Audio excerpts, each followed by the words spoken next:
2, 1. Here's your host, Owen Money.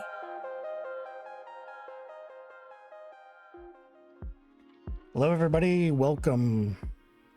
It's Owen Money here from Irrational Guys.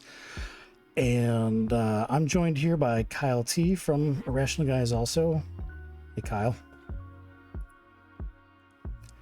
So I have to make some changes here behind the scenes real quick. There we go. Just 3 minutes before I was going online here, I ran into a major technical issue and I was really panicked, and I got it resolved just at the last second. So yeah, I'm coming out of a panic attack here. So Kyle, how's your night going so far? Good. So what do we got in store tonight? I was thinking we could play some PGA Tour Trivia. There's kind of a long story behind that. So Concrete has a Google Sheets spreadsheet out there available to the public that shows all the clubs, all the brands, all the special abilities, everything you need to know about every club in the game. So I decided last night to feed that into ChatGPT and see if ChatGPT could come up with trivia questions. Well, it was choking on it. It was coming up with all kinds of wrong information.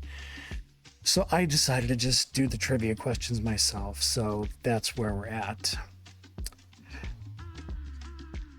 Yeah, a lot of bit of club trivia. And I didn't really set out to make it super difficult. I just kind of quickly scrolled through the sheet and said, oh, that would be a good question to ask. Some of the questions are probably going to be hard. Some should be easy. And some of the questions you will have seen the answer at some point in your life, but your brain might just not kick the answer loose.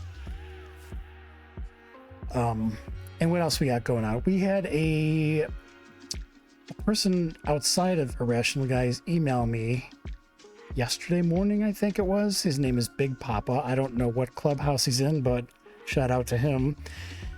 He suggested a new Blacksmith Par 3 bag. And at first glance, I was like, oh, I've already got this set up. And then I looked at mine and I'm like, oh, I guess I don't. Mine had Maelstrom and some other configuration, and his was much better. It's got cyclotron and gear shift in it and conspiracy, and it's a really good par 3 bag. So we are in the process of putting a video together for that, and I will add the bag to the website when I have the video done. In the meantime, we put out the call to everybody in the clubhouse to get me some replays for the video, and that's all done. So I'm ready to rock and roll. I just need to come up with the music part of it, which is always the biggest problem for me. So the reason I even do original music for these videos is because TikTok gives you a copyright block if you go more than 30 seconds, even on songs that you have the rights to. So the only way that I can do TikTok and YouTube videos is to do original music. That's why I do it in the first place. Anyway, so we will be demoing Big Papa's Blacksmith bag here at some point, and I'm getting a lot of feedback. People in the clubhouse really seem to like it a lot.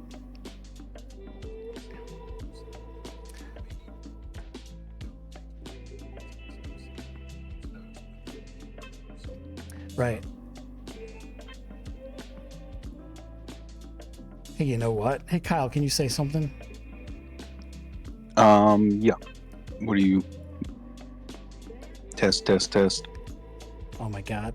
I'm so sorry. I had your mic turned off in the stream this entire time. I just noticed that. Hey everyone, I'm here. So for those wondering, I don't have an imaginary friend. I'm actually talking to somebody. He was covering for me. I'm 5 minutes late. Wow, that's embarrassing. So I haven't done a stream on my own for probably 3 weeks, and I'm kind of out of practice, and I only did the one on my own. So even though I know the software pretty well, like keeping all these plates spinning live is kind of overwhelming a little bit. So anyway, we should probably do something here that's entertaining and stop talking about stuff that doesn't have anything to do with the game. I see we have two more people that joined us. Oh, we do? Yep. Yeah, I've just been listening. What's going on, everybody? Who's this? It's Ray Cincy, IG. Oh, What's up? who's that? What are you saying, Ray? Oh, something else I did. I added a soundboard to this. Can you guys tell me if you can hear this? That's what she said. You didn't hear that? Nope. Aloha and welcome. Crap. Well, that was time wasted. I'm going to have to figure that out too later. Anyway, so thanks for joining us, Ray. We were just killing time here, and I realized I had Kyle's mic cut for the first 3 or 4 minutes of the stream, which is awesome. You guys want to jump into trivia just to keep things interesting here for people that may be tuning in? Yeah, sure. All right, Ray, are you watching the screen? Are you guys both watching the screen? Hey, Breakin's with us too. Oh, hey, Breakin. What's up, Bubba? Not a whole lot. You guys want to introduce yourself one at a time? Tell me who you are and where you're from, and tell me what your favorite club is in the game. So Kyle, let's start with you. I'm Kyle T. I've been with Irrational guys in April will be a year, or May will be a year. And I'd say my favorite club my most used club is Windstrike. And my favorite club is probably Gear Shift. Yeah. Mm-hmm. For those that remember Charlie Woods, he was a longtime captain. His favorite club that he has on his bio is Meteor. So kind of going off the beaten path here and taking a club that isn't obvious. Yeah, no way, huh? Yeah. All right, Ray, let's move on to you. Tell us a little bit about yourself. I would say favorite club. Maybe I'm biased. I just hit gear shift to level 12, max level gear shift. I'm so pumped about that. I probably would say I'm a Windstrike main, although I'm dabbling with Hot Streak. I really like the get it close angle, some slow spin bounce reduction into the hole, and that's lately what's been going on. I would say Windstrike for me personally. Cool. What about you, Breakin? Where are you at? I'm from Vegas, but I'm now in northern Alabama, Huntsville. What about your favorite club? I'm most used for me right now, obviously, is going to be Windstrike. I can do that with 3s, 4s, 5s, anything. But in the last week or two, I've been leaning towards Fusion and playing with that quite a bit. Yeah. You know what I was thinking the other day? I mean, I saw someone using the rocket in Magnesis in versus mode the other day, and I was wondering, maybe that's a good poll question somewhere down the road is, do you ever still use the rocket? I mean, do any of you guys still use the rocket at all? Not at all. I do, but not near as much. It depends on the hole. It used to be a go-to bag. It was a main staple, before they nerfed it, and then even after. And now it's just, it's something I use on just very few par 5s, and only if I want to throw a crow ball into it, because, those things are just out of control. And I remember Ray saying in either the last stream or the one before that he came into the game after the rocket nerf, so he never even really was on that wagon train there. Ultimately, you missed nothing. Right. And see, that's what I was about to say. I was maybe early level 8 when they nerfed it, so I never got to use it anyway. And I would tell the people that are still kind of butthurt about the whole rocket nerf, they've added so many better clubs. I mean, if you stop trying to use the rocket, you're going to find that you like other clubs better. Oh, dude, the Windstrike has all the potential with more accuracy. Right. You know what I mean? It's the same thing. I'm not a bag building guy like some of you cats. I mean, damn. But the Windstrike club is to me, it trumps the rocket all day long. I just have mine because I'm lazy and hate changing bags sometimes, and it has the mag in it. So right. All I got to do is bury it in a bunker and ship it in. All right. It's a Sunday club. So, are all you guys on board for some trivia here? Ray, are you doing hockey tonight? Do you just have a little time, or are you with us rest of the night?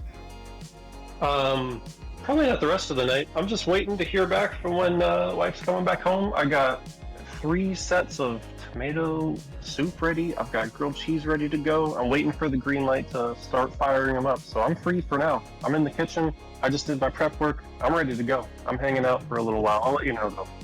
All right, let us let's jump over to some trivia here. Let the dumb intro run, and then we'll start out here. It's time to play PGA Tour Trivia Great if you get a lot with more your people to jump on this host, thing. Owen Money. Now here's a guy with way too much time on his hands. Owen Money!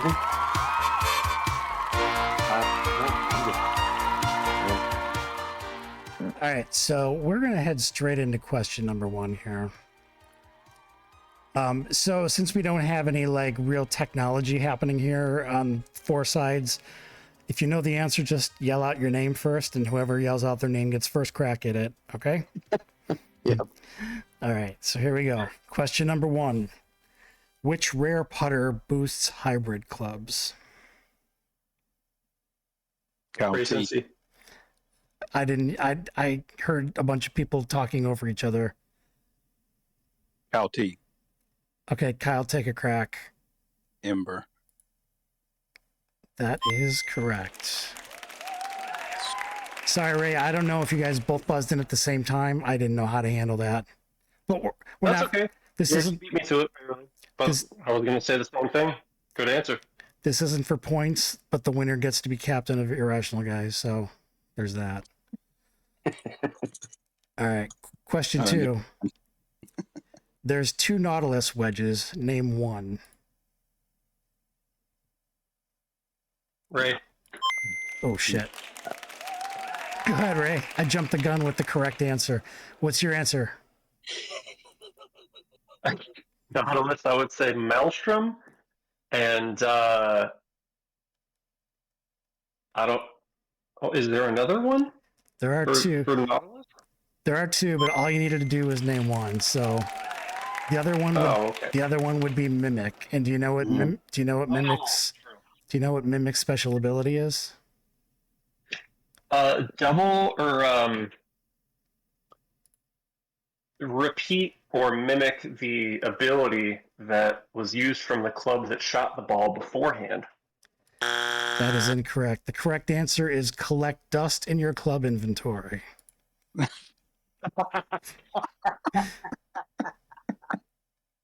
Awesome. All right. Yeah. Yeah, you're right. You're right, Ray. I don't Question. know. Six broke it out today somewhere along the Yeah. lines. That's how I know. He's been toying around with it ever since it came out. Question 3. Which wood has a special ability called Beast Strength? Breaking. Go ahead. Boomstick. That is Oh no. incorrect. Never mind. You're Ray or Kyle? I'll say it now. I have no clue. All right, we'll just go ahead and buzz you for that. What's that? You said beast strength? Yeah, Beast Strength. And I will, I'll say this. Concrete used to have names for the club's abilities, and it looks like they kind of did away with that. So the spreadsheet still shows the ability names, but the game just describes what the abilities do. So you may not actually see this Beast Strength in the game. Ah. Yeah. I I will. started after, so I'll say jumpstart, even though I'm not that confident. No, that's incorrect too. I'll give you one last hint. It's one of the newest clubs in the game. Is it Pantheon? That is incorrect. The correct answer, Chimera. I knew it was one. Have you guys messed around with Chimera at all? only when I'm forced to. I have a little bit. It's interesting. I don't know for sure how it works. I mean, I know it adds 3 clubs. Does it add them in the 1, 2, 3 slots, or does it randomly throw them in any slot? It randomly adjusts, and you don't get to pick. I think it adds them based on where you put it at. Oh. So if You know what I mean? So if you put it in the first slot, it would put the 3 clubs at 1, 2, 3. If you put it in the Right. middle, it could put it at 3, 4, 5. Right. Okay. So yeah, I mean, on one hand, I think it's better than the Reaper. Well, the Reaper takes clubs away, but I mean, I don't really see a point to these bags that add random clubs or change things up. The whole point of the bag is exactly what it's going to do. And if you're adding some randomality to it, I know that's not even a word, you're kind of defeating the purpose of building a bag. I mean, it's like Outlaw. Who would want to put together a bag and then have it shuffled? Right. All right. Exactly. Moving on to question 4. What hybrid boosts the club that is furthest away from it? Kyle T. Go ahead. Sunstorm. That is correct. Sunstorm is the correct answer. Good one, Casey. I was thinking about it. Sunstorm was kind of all the rage when it came out for a month or 2, or maybe even 3. And now that Gear Shift has come out, it's kind of put the kibosh on Sunstorm a little bit. I still use it if I want to boost a club real good for like a good replay, or if I'm trying to get the most I can out of a club to see how far it'll go. I'll throw Sunstorm in there. Yeah.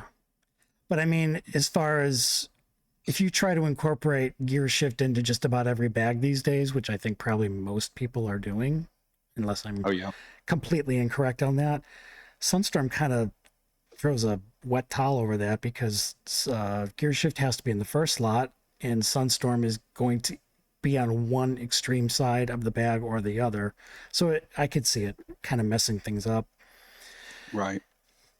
Anyway, moving on. And by the way, we have 20 questions here. This is question 5.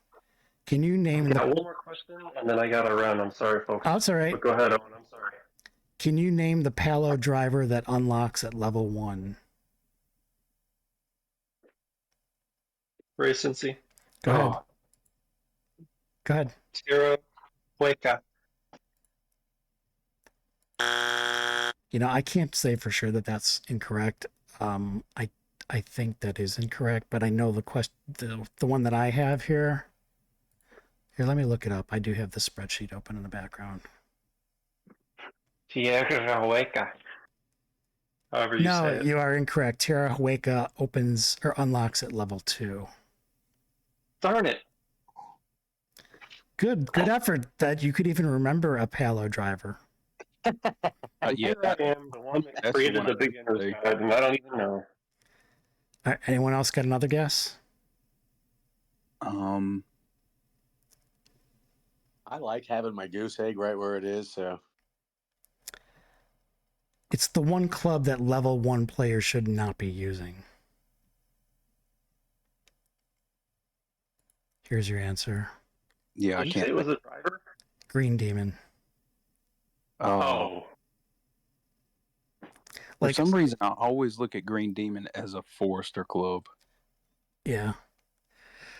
Yeah, I see a lot of really... I see a lot of really low level players trying to use Green Demon and just not understanding it at all. All you got to do is click on the card to see how to use it. It tells you what to do. I do see a lot of it in versus play. Yeah. The only Green Demon I'll ever use now is for Tropical Hole 3 double bounce. That's it. I'll never use it again. I hated Other than the tournament. I hated that club for so long, and probably about a year ago I started warming up to it. And it's fun. I mean, if I see a straight long fairway, I'm like, oh man, I wish I had a Green Demon bag right now. It's fun. It's got a time and a place, but I think clubs like Hot Streak have made Green Demon a lot easier to understand. So anyway, Ray, you got to take off. Yeah. You all have a good rest of your All day. right, Enjoy thanks. the rest of your questions and such. I'll watch everything after. All right. Thanks for joining us. See you, Ray. Take care, folks. Later. Take care, buddy. All right. Moving on. Question 6. What early game milestone wood boosts the power of the club to its left? Just the club to its left. Power boost? Yes. Oh, it's oh man, I use it all the time. Meteor? No. Meteor's a wedge. Look, oh, I wanted to say rocket, but I know it's not rocket. It's the same brand though. Yes, that is. It's a Ryusi club. yeah, it's a legacy club. Jeez, I can't picture any of these things, and I don't want to open my game and start looking through the cheat either. So. Yeah, good call. Don't. This is not an open book test here. Yeah. 'Cause I'm yeah. not- Dude, I know it's gonna hit me. It's killing me right now. Yeah, it's 'Cause gonna. I throw it in the bag all the time. It's when gonna hit you right now. Are you looking at the screen? Yep.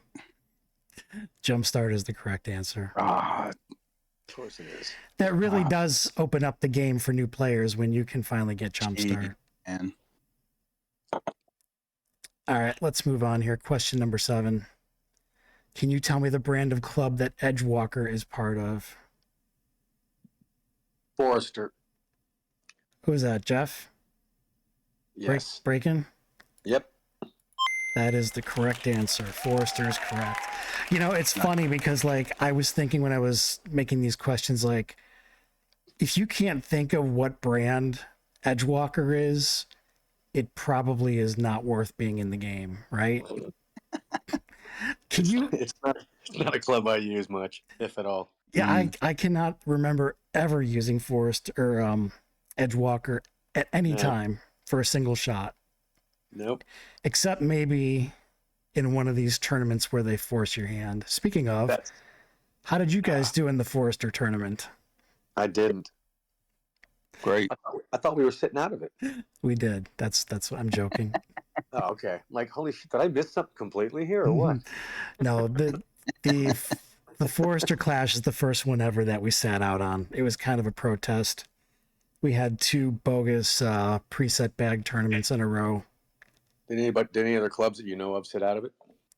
Not that I'm aware of. I mean, it's possible they did. I've seen other clubs like have very, very low participation in some of the clashes, which kind of indicates to me that they weren't interested in playing, but they gave people the option. But we did not give our guys the option. We just decided to sit it out. It'd be a bigger impact statement if everybody get together in community and just say, nah, Right. enough stupidity, you know? Right. I mean, to me, it's just laziness on their part. All right, moving on. Question 8. Which putter provides wind resistance? Cow T. Go ahead. Rook. That is the correct answer. Oh, I have a quick question. I got a yeah. quick question. Yeah. Is there an algorithm or something in the game that does not allow me to play against myself in versus? I would imagine so. I mean, I've never seen. I thought about it today. I'm like, because I played T today, and I'm like, there's somebody from my clubhouse finally. But I've never faced myself in versus, and I'm wondering if there's maybe something they've got a little click in there somewhere where it's like won't allow it or. I would imagine that is the case. I could have sworn I remember seeing a screenshot of somebody that played themselves in versus mode. I believe I've seen it, but I would think that on the programming side, they've made it impossible. Maybe that person played their mini account or something. I don't know. I have run into a situation not all that long ago, maybe 2 months ago, where I played like 3 guys from IG in 5 versus mode games. Wow. Just like 3 IG guys kept coming up. I used to see more of the IG guys in versus. Now I just see it's random. Anyway. All right, question 9. Which stanchion driver chains into putters? Oh. Man. I want to cheat so bad. Idiot. This is like what I was talking about. Your brain has absorbed the information at one point and it's just not letting it kick out the answer. I mean, I'm just trying to picture him on, on the screen as I'm I can see scrolling it. through. I can see it clear as day. Let's see if I can give you a hint without giving it away. I believe we probably used it in a in-house tournament bag quite a while back. It might have even been before Kyle came in and joined us.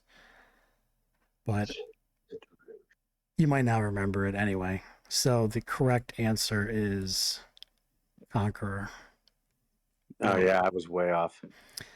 Yeah, I mean, that would be a good club for early to mid-level players, as long as you can knock it onto the green in one. Pretty much guarantees a sure thing for a putt. All I was seeing in my head was the driver with a yellow face on it, Yellow face. and I think that was Conqueror. Well, it's possible. Let me see. I got the spreadsheet open back here. It's like a golden yellow face.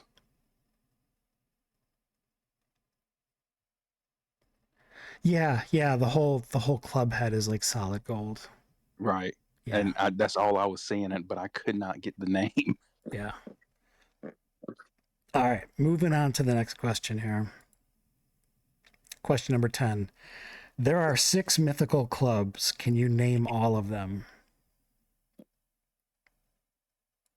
I mean, I can attempt it. All right, let's see.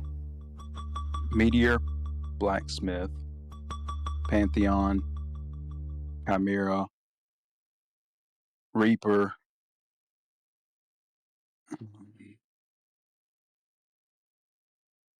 I can buzz in on the last one. Yeah, go ahead. All right, let's do a team effort here. What's the last one? Sparky. Oh, That is correct. I was naming them off with you like they were the reindeer from Santa Claus. Right.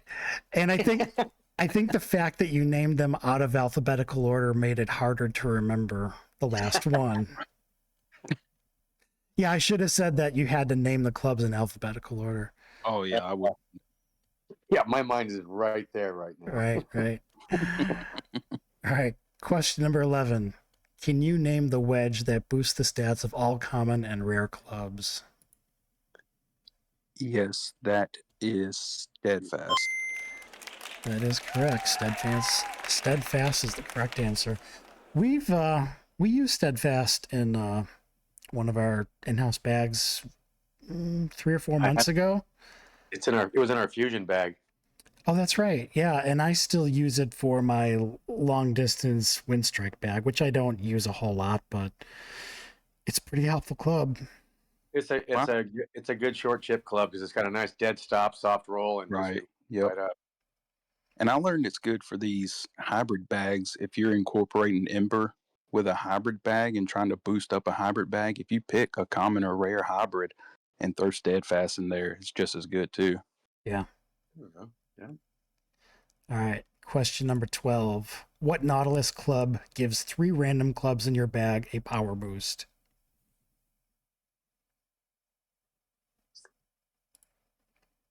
I have my game show tension music here. The thinking music. Breaking. Go ahead. Mimic. That is incorrect. Of course it is. It is Nautilus Club. I can't think of it. All right, so I'm going to give you both a strike on that one. Correct answer is Crystallize. That's it. Still wrong. And you know, I can't get over it. I've checked the spelling on this word and it looks wrong, but apparently that's how you spell it. Crystallize. It looks weird with 2 L's, doesn't it? It does, in fact. Every time I use this club, I'm like, I hope I can get lucky with Crystal. And it just doesn't sound right. I don't know that I've ever. Isn't that also the club that you get? Your whole bag gets a bonus if you use a gem ball. Right. Yep. That's it.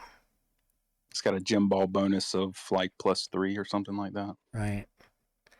All right. Next question, number 13. What putter gets a power boost if there are no irons or wedges in the bag? I want to say it's never mind. No, it's not Triumph. Same brand. I can't think of the name. Just name a putter that you rarely, if ever, use. Yeah, I mean, you never use it if you have Meteor in the bag. All right, I'll put you out of your misery. Please do. But the answer is Earthquake. That's it. Way off again. Question number 14. What stupid wood randomizes the position of clubs in your bag? Stupid wood.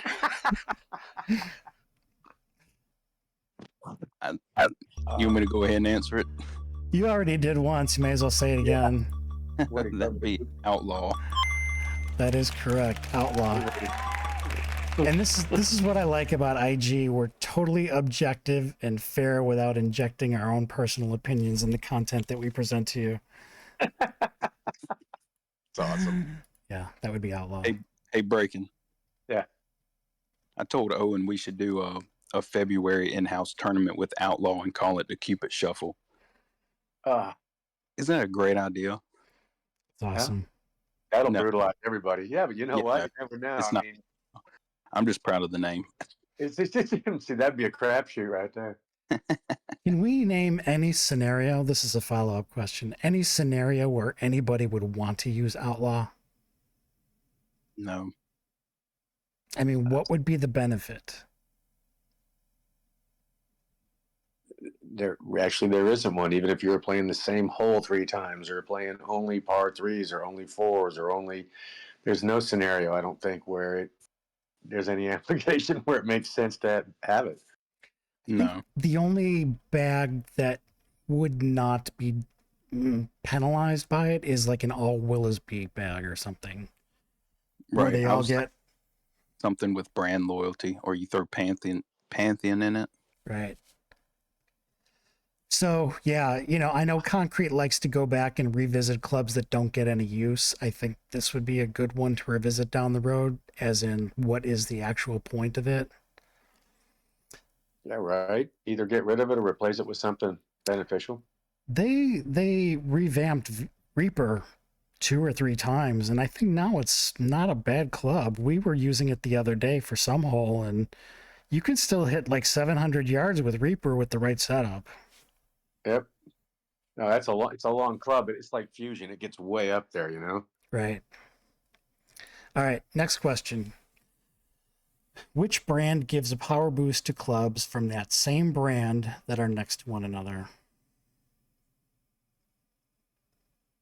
Which brand gives a power boost? And this question is kind of awkwardly worded. I didn't know how else to word it. Which brand gives a power boost to clubs from that same brand when they're next to each other? Is it the Willisby? That is correct. Willisby is the correct answer. The funny thing is we just spoiled the answer in our previous question. We mentioned that. All right. Question number 16. What putter gets a control boost based on how long the ball is in the air? Ooh. It's another Corvid putter. Yeah. But it's not Rook. Nope.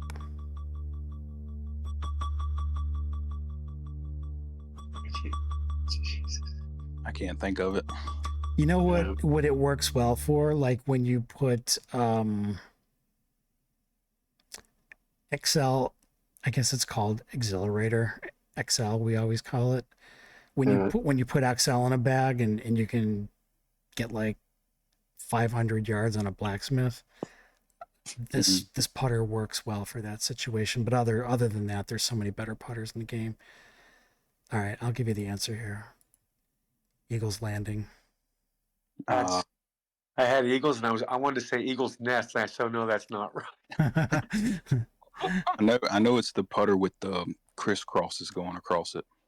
Crisscrosses. Let me see here. Corvid. Eagles Landing. Crisscrosses? It's like white. It's all black, and then it's got like the white X's going through the face of it. Yeah, I guess it could probably look like wings or something going across the bottom of the club face. I guess that would make sense. Oh wait, no, I'm looking at Dive Bomb. Yeah, but there is a design on Eagles Landing that you could actually say looks like wings. Whatever the case. The funny thing, talking about Corvid here, at one point, I was having a conversation with one of the guys from Concrete, and I think, the game came out not long after COVID started, and we've got the Corvid conspiracy. I thought that was really funny. And I asked them, I said, did you guys put that together? Corvid conspiracy? It's like one letter off from COVID conspiracy. He's like, yeah, believe me, we've had that conversation. All right, moving on. Question number 17. Which iron doubles the amount of draw and fade on all of your clubs in your bag? I believe that would be Hydroforce. You are incorrect. Oh, Wow, what you're slipping, dude? I know. You're in the right neighborhood, but just the wrong house. They're like right next to each other. You're in the right neighborhood, Wrong house. Not Hydroforce, then it has iron. What is the other one that's in there with it? Shit. Hydroforce. No, the other iron. Mirage is It was like a staple when we were level 6. I can't. Oh, crap, man. Yeah, because I was using the crap out of it too. Sandblast is a wedge. I cannot think of the name of that damn club. It's a Hallow Club. Lodestar. There we go. That is correct. Lodestar is the right answer. Nice. Boy, All right. my brain hurts now. Yeah, that's actually kind of a cool boost that you can bend your shots like crazy with Lodestar, but there's so many other better boost clubs that you can throw in a bag that you're never going to put Lodestar in a bag. Yeah, I remember using Lodestar when I was starting the game, when I first got it. Yeah, basically you've got 2 all bag or whole bag boosts that you can use, and it's probably going to be Maelstrom and Conspiracy, right? You're not gonna waste a boost slot on Lodestar. Mm-hmm. All right, moving on. Question 18. And this one you might have trouble with. Which premium ball doubles your rewards for birdies, eagles, albatrosses, or aces? Is that the lucky ball? That is correct. The Lucky Irish ball? Yeah. St. Patrick's Day ball. I would imagine we're going to see it come back again a little over a month from now. I think the web store like a week or two ago. Oh, really? Yeah. I don't know that I've ever used them. I don't think I have either. The gift balls were amazing. Yeah, I was about to say the gift balls were awesome. Yeah, they were. I'd buy a box of those things. Of course, who knows what the hell they charge for them, but right. It'd probably be expensive. But boy, there's a lot of value in just playing 3 holes with that thing and then going, Lord, look what I got. Yeah, I got tons out of those things. And the premium balls are just like, they have the same amount of value as, the slots that you use in your bag for boosts. Like, you're not going to give up using an earth ball or a hardcore or a turbino or a fireball and use a lucky instead of any of those 4, right? Or even a laser. Right. No, those are the 4 you just named are about what I use the most of. Right.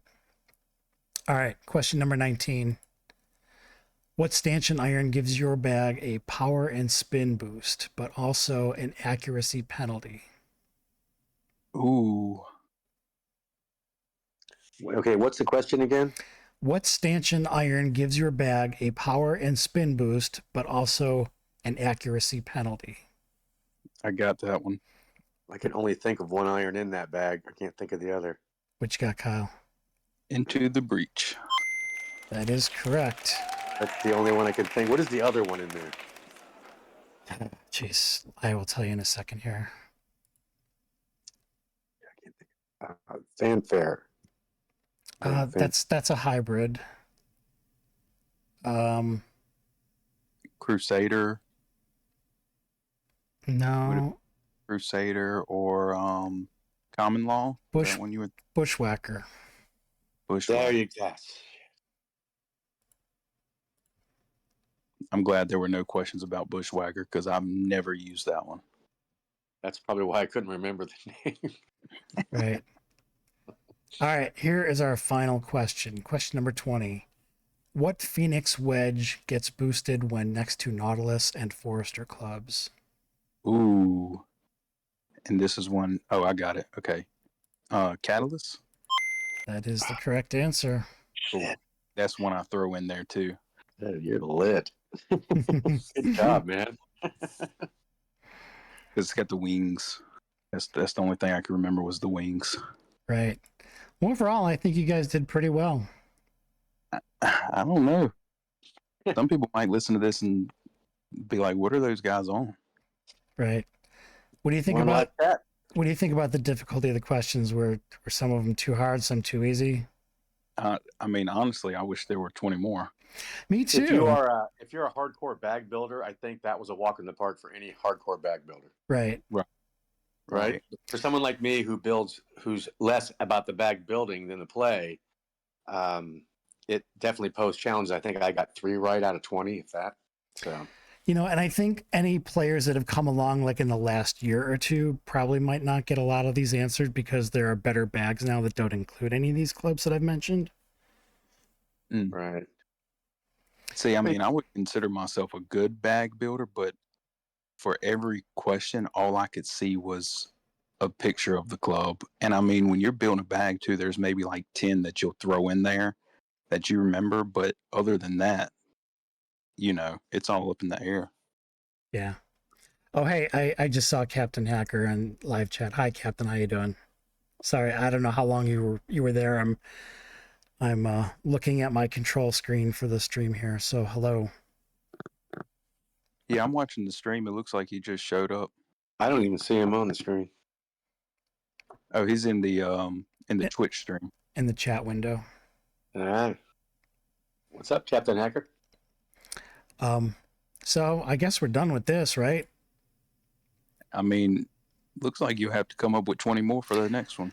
Yeah, you know, the funny thing is that every one of these questions takes 2 graphics. So 20 questions was 40 graphics that I had to do. And I already took a stab at a first pass that I didn't like and I redid them all. So I did 55 graphics for this quiz. I mean, everything looks great for the stream though. Oh, thanks. So yeah, I'll do more for the next time I do a stream. I think this was fun. Yeah, the only thing I'm seeing is the boxes with your guys' icons on them. So, because I'm in the voice chat through IG. Oh, okay. Right. Yeah. So if I'm on the Twitch stream, then I can see the screen. Oh, great. Yeah. Let's start over.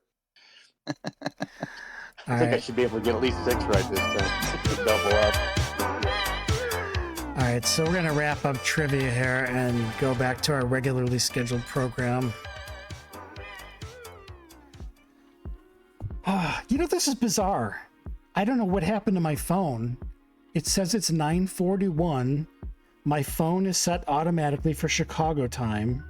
It's 2 hours off. How is that possible? I think it said 9:41 30 minutes ago before you started the trivia. Huh.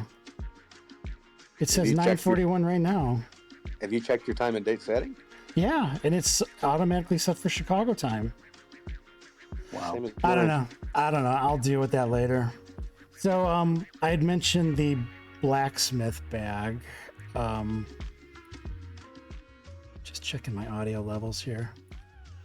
Yeah, so the Blacksmith bag came in from this guy named Big Papa. I don't know what clubhouse he's in, but I told him I would add it to our website. And I'm even going to include a replay that he sent me in our video as a tip of the cap to him. So Big Papa, if you're out there and you hear us, let me know what clubhouse you're in, and you'll see the notification when the video comes out. It should probably come out in the next probably 2 or 3 days. I have to do all the wizard stuff behind the scenes here to make that happen. So here is the Blacksmith bag, and it I think it's pretty much the same recipe as our new Sky Fury bag and the Flamethrower bag. It's gear shift, then we got Blacksmith, then we've got Cyclotron for the massive bounce reduction here. Then we got Meteor doubling up Cyclotron, and finally Conspiracy doubling up the wind reduction. And this is purely a par 3 bag. And what's happening here? Right. And the Sky Fury bag has Dive Bomb in place of Conspiracy. You know, this stupid dot on my screen, this appeared the last time I was streaming, and I had to look up to see how to get rid of it.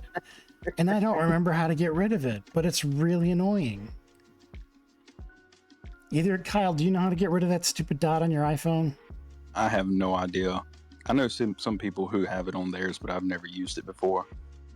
How do I turn this off? I don't even know how I turned it on. Something weird is going on with my phone. It thinks I'm in, God, what is 2 hours ahead of us? Like Newfoundland or something? All right, so let me send some duels here just to show you guys what this bag can do. I can't even... See if you can move it up over your icon. I can't. It's about the only place it's kind of out of the way. And I'm sure it'll be in the way somehow. All right, Kyle, I'm going to send you a par 3 duel here. All right. And just to reiterate a point that we've made multiple times in previous videos here, I'm trying to get a bad wind here. So there, on this Twin Cities hole, we've got a 17-mile-an-hour wind. That's bad, right? So we're going to go to Twin Cities 6 and then go back to Twin Cities 5. It's at 6.3. We can do better. We'll go back to Twin Cities 6, back to Twin Cities 5. 13, no good. Back, back, back, back. There, we've got a 5.3-mile-an-hour wind. That's where you want to be. You don't have to send duels with high winds. Just go back and forth on the hole you want to send until you get a 5-mile-an-hour wind. You can do the exact same thing with the daily challenges. You just, instead of hitting the play button, you hit the X to leave and then go back in. You just keep doing it until you get a low wind on the daily challenges. And also in solo mode. Solo mode does the same thing too. So you don't have to do practice holes in solo mode with 15-mile-an-hour winds. Just keep backing out and going in until you get a low wind. All that said, here is a 5-mile-an-hour duel coming at you, Kyle. How do you guys play this bag? Do you play with no spin? Do you play with little top spin? Do you play with backspin? Did you select the Flashpoint bag? I sure did. All right, Flashpoint duel is coming at you. I don't even know if I can... Yeah, I guess I can play this. It's going to be really tough because the power is going to want to go...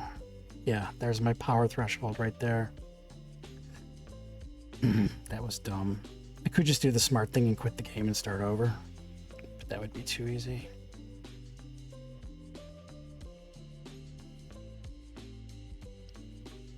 Yeah, that was a really dumb move. I'm bailing and starting over on that. All right. Wrong bag. Sorry to give me time to rebuild the Blacksmith bag again. I was experimenting with Ember and hybrid bag setup, so I took that Blacksmith bag out in order to do that. All right. And it doesn't have to be Twin Cities. 15, 6, that's fine.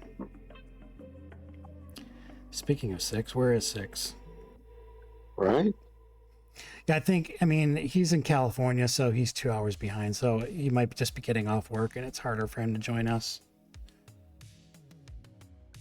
So I'm sorry, I completely cut you off when I freaked out about grabbing the wrong bag. Do you guys play this with no spin, top spin, backspin? I go like mid backspin. Yeah. Yep. So grabbing the ball on the very, very, very edge, and you can actually see the white circle on it, how it's on the edge and off the edge. That is full backspin. You go up a little higher and you see the backspin in the middle of the ball. That's going to give you halfway backspin. And I don't really need backspin on this hole where the pin is, but just for demonstration purposes.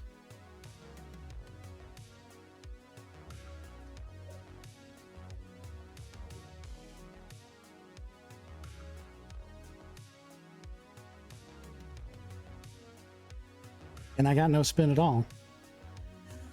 Yeah, it's so iffy too. Like I was Yeah. trying to explain over chat. You know, of course, a hard backspin is going to shoot you off. Yeah, I'll show But you.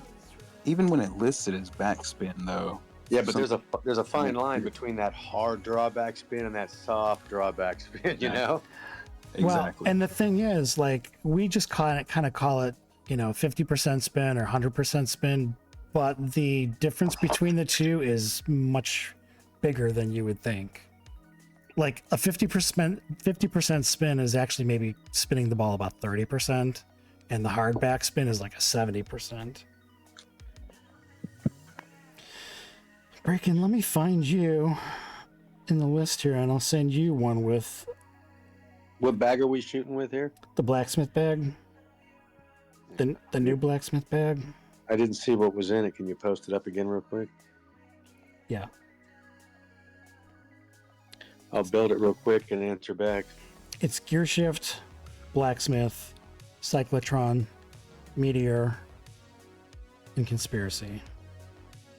All right. Speaking of Probably pretty close to what I've got. I saw on the Facebook page for the game, Uh-huh. someone had a theory that spin is also determined by how firm you press the screen.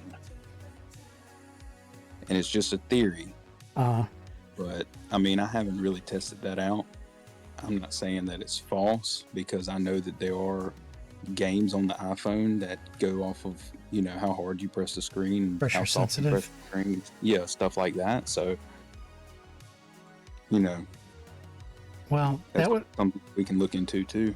be a good question to ask either Lane or Eric on Discord. I don't know if they're going to answer the question, but it seems like an easy enough yes or no question that they can answer. Does the game use pressure sensitivity on the touchscreen?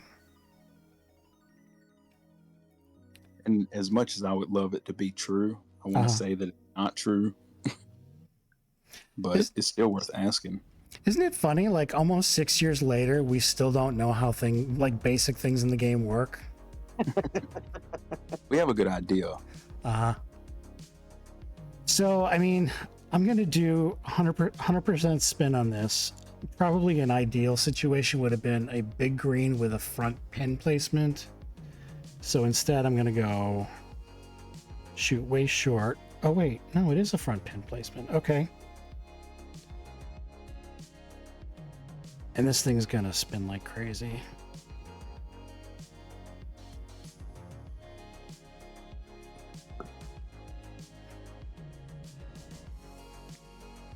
I just hope it doesn't bounce off the green.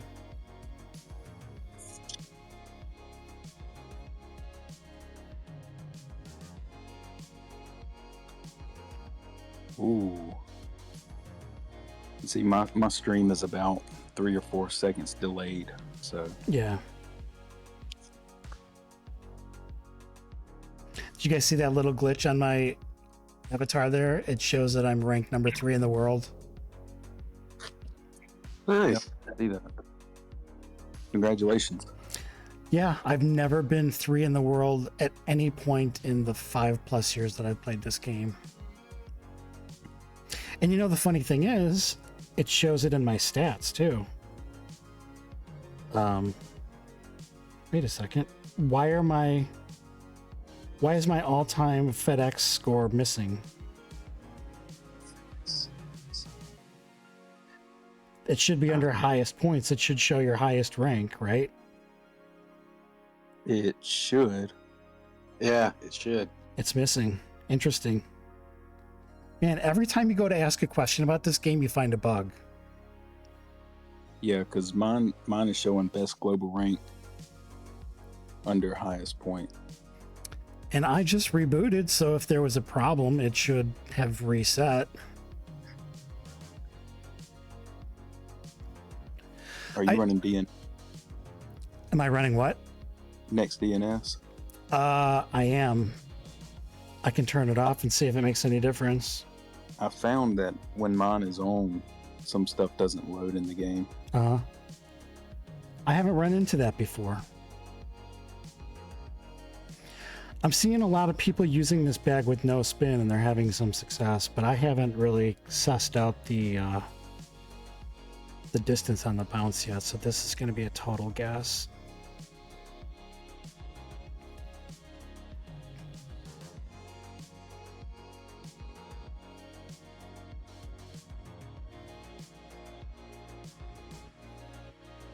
How much wind does conspiracy reduce after it's maxed?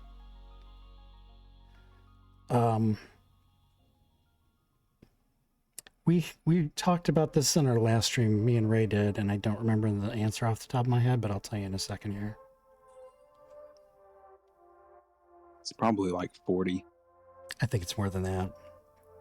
Oh, it is 40. Right now, mine's 37.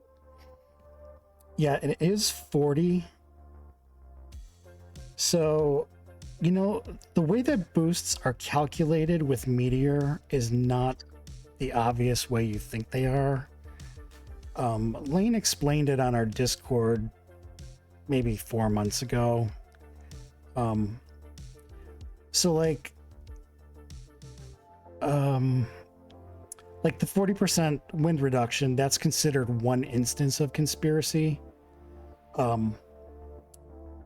So then a second instance would be, I don't know, 80%. I forget how he worded it. Maybe I could look it up for the next time we do a stream. But the explanation was not what you would think the answer is. That's kind of convoluted. It is, like a lot of things in the game. Like, you know, wind speed is not just based on the wind. It's also how it affects your ball is also determined by the number of trees around the hole, and also if you're applying spin on the ball, because the spin has dimples and the dimples pick up wind. Or the height. Right, that too. So I mean, they did talk at one time about simplifying wind in the game to make it like very easy to understand instead of having all these little side effects that you know have impact on your shot.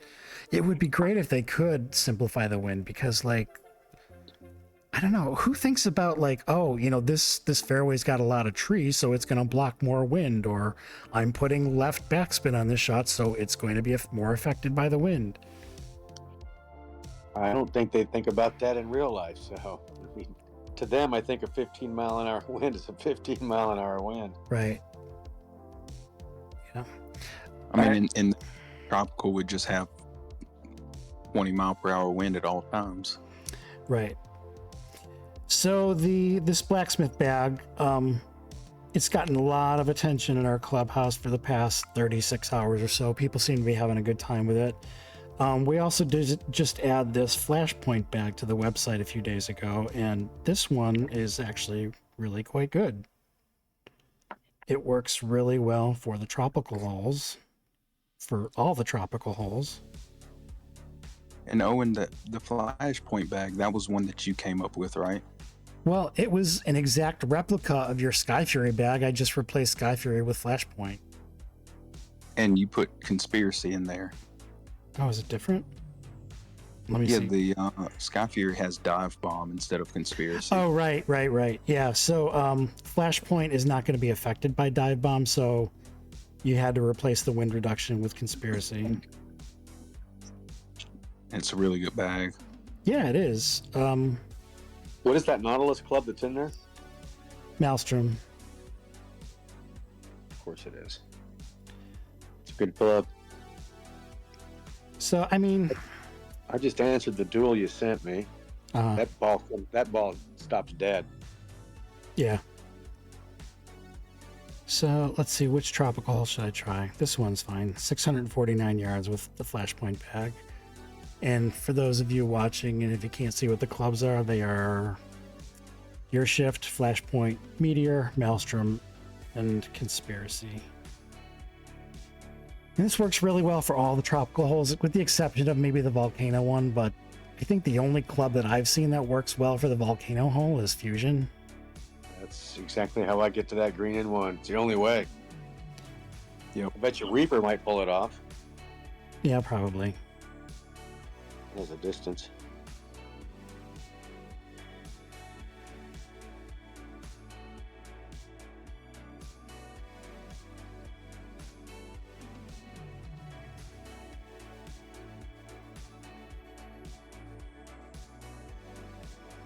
Yeah, I love the video that you did for this bag. Trying to remember it. That was a good song. Oh, it was like a 50 song? Oh, yeah, no, yeah. the Motown song.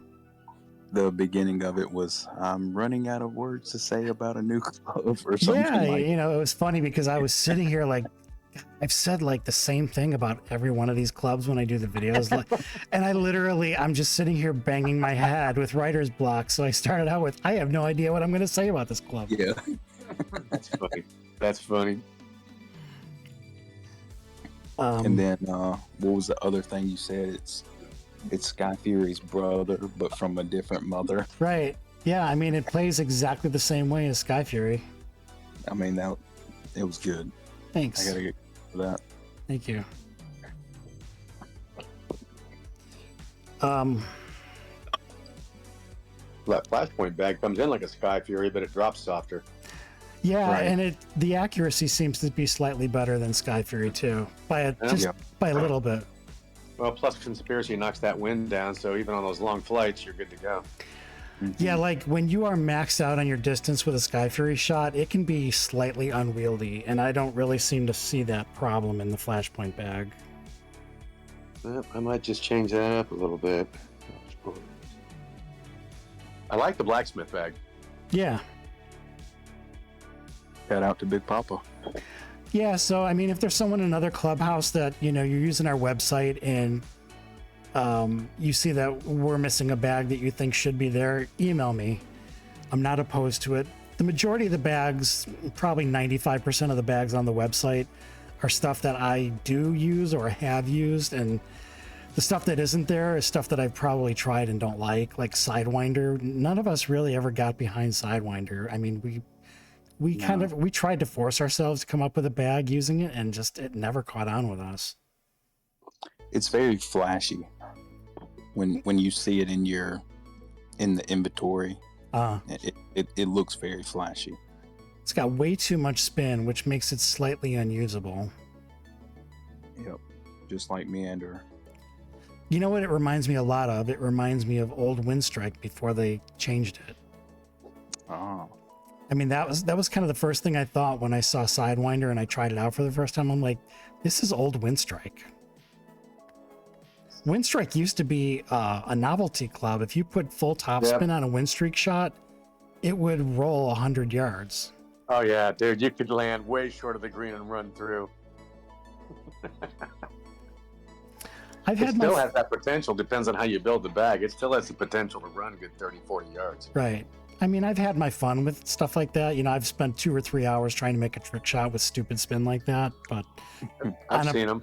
On a practical level, it's not really that useful. I think the change that they made to Windstrike probably made it one of the top 2 clubs in the game. Yep, I can back that. Yeah, I definitely concur, Doctor. Do you remember what movie it was that the guy was a doctor, in quotes, and all he ever said to the other doctors is, "I concur"? I do. What movie? Let me think of the name of Catch Me If You Can. Yes. I love that movie. He did a great job in that flick, dude. Yeah. I concur. That's probably in my top 50 movies. I really like that movie a lot. I've seen it probably 6 times at least. I've probably watched it twice all the way through and pieced it together. It's one of those movies I can put on and just know where I'm at in it. Yeah.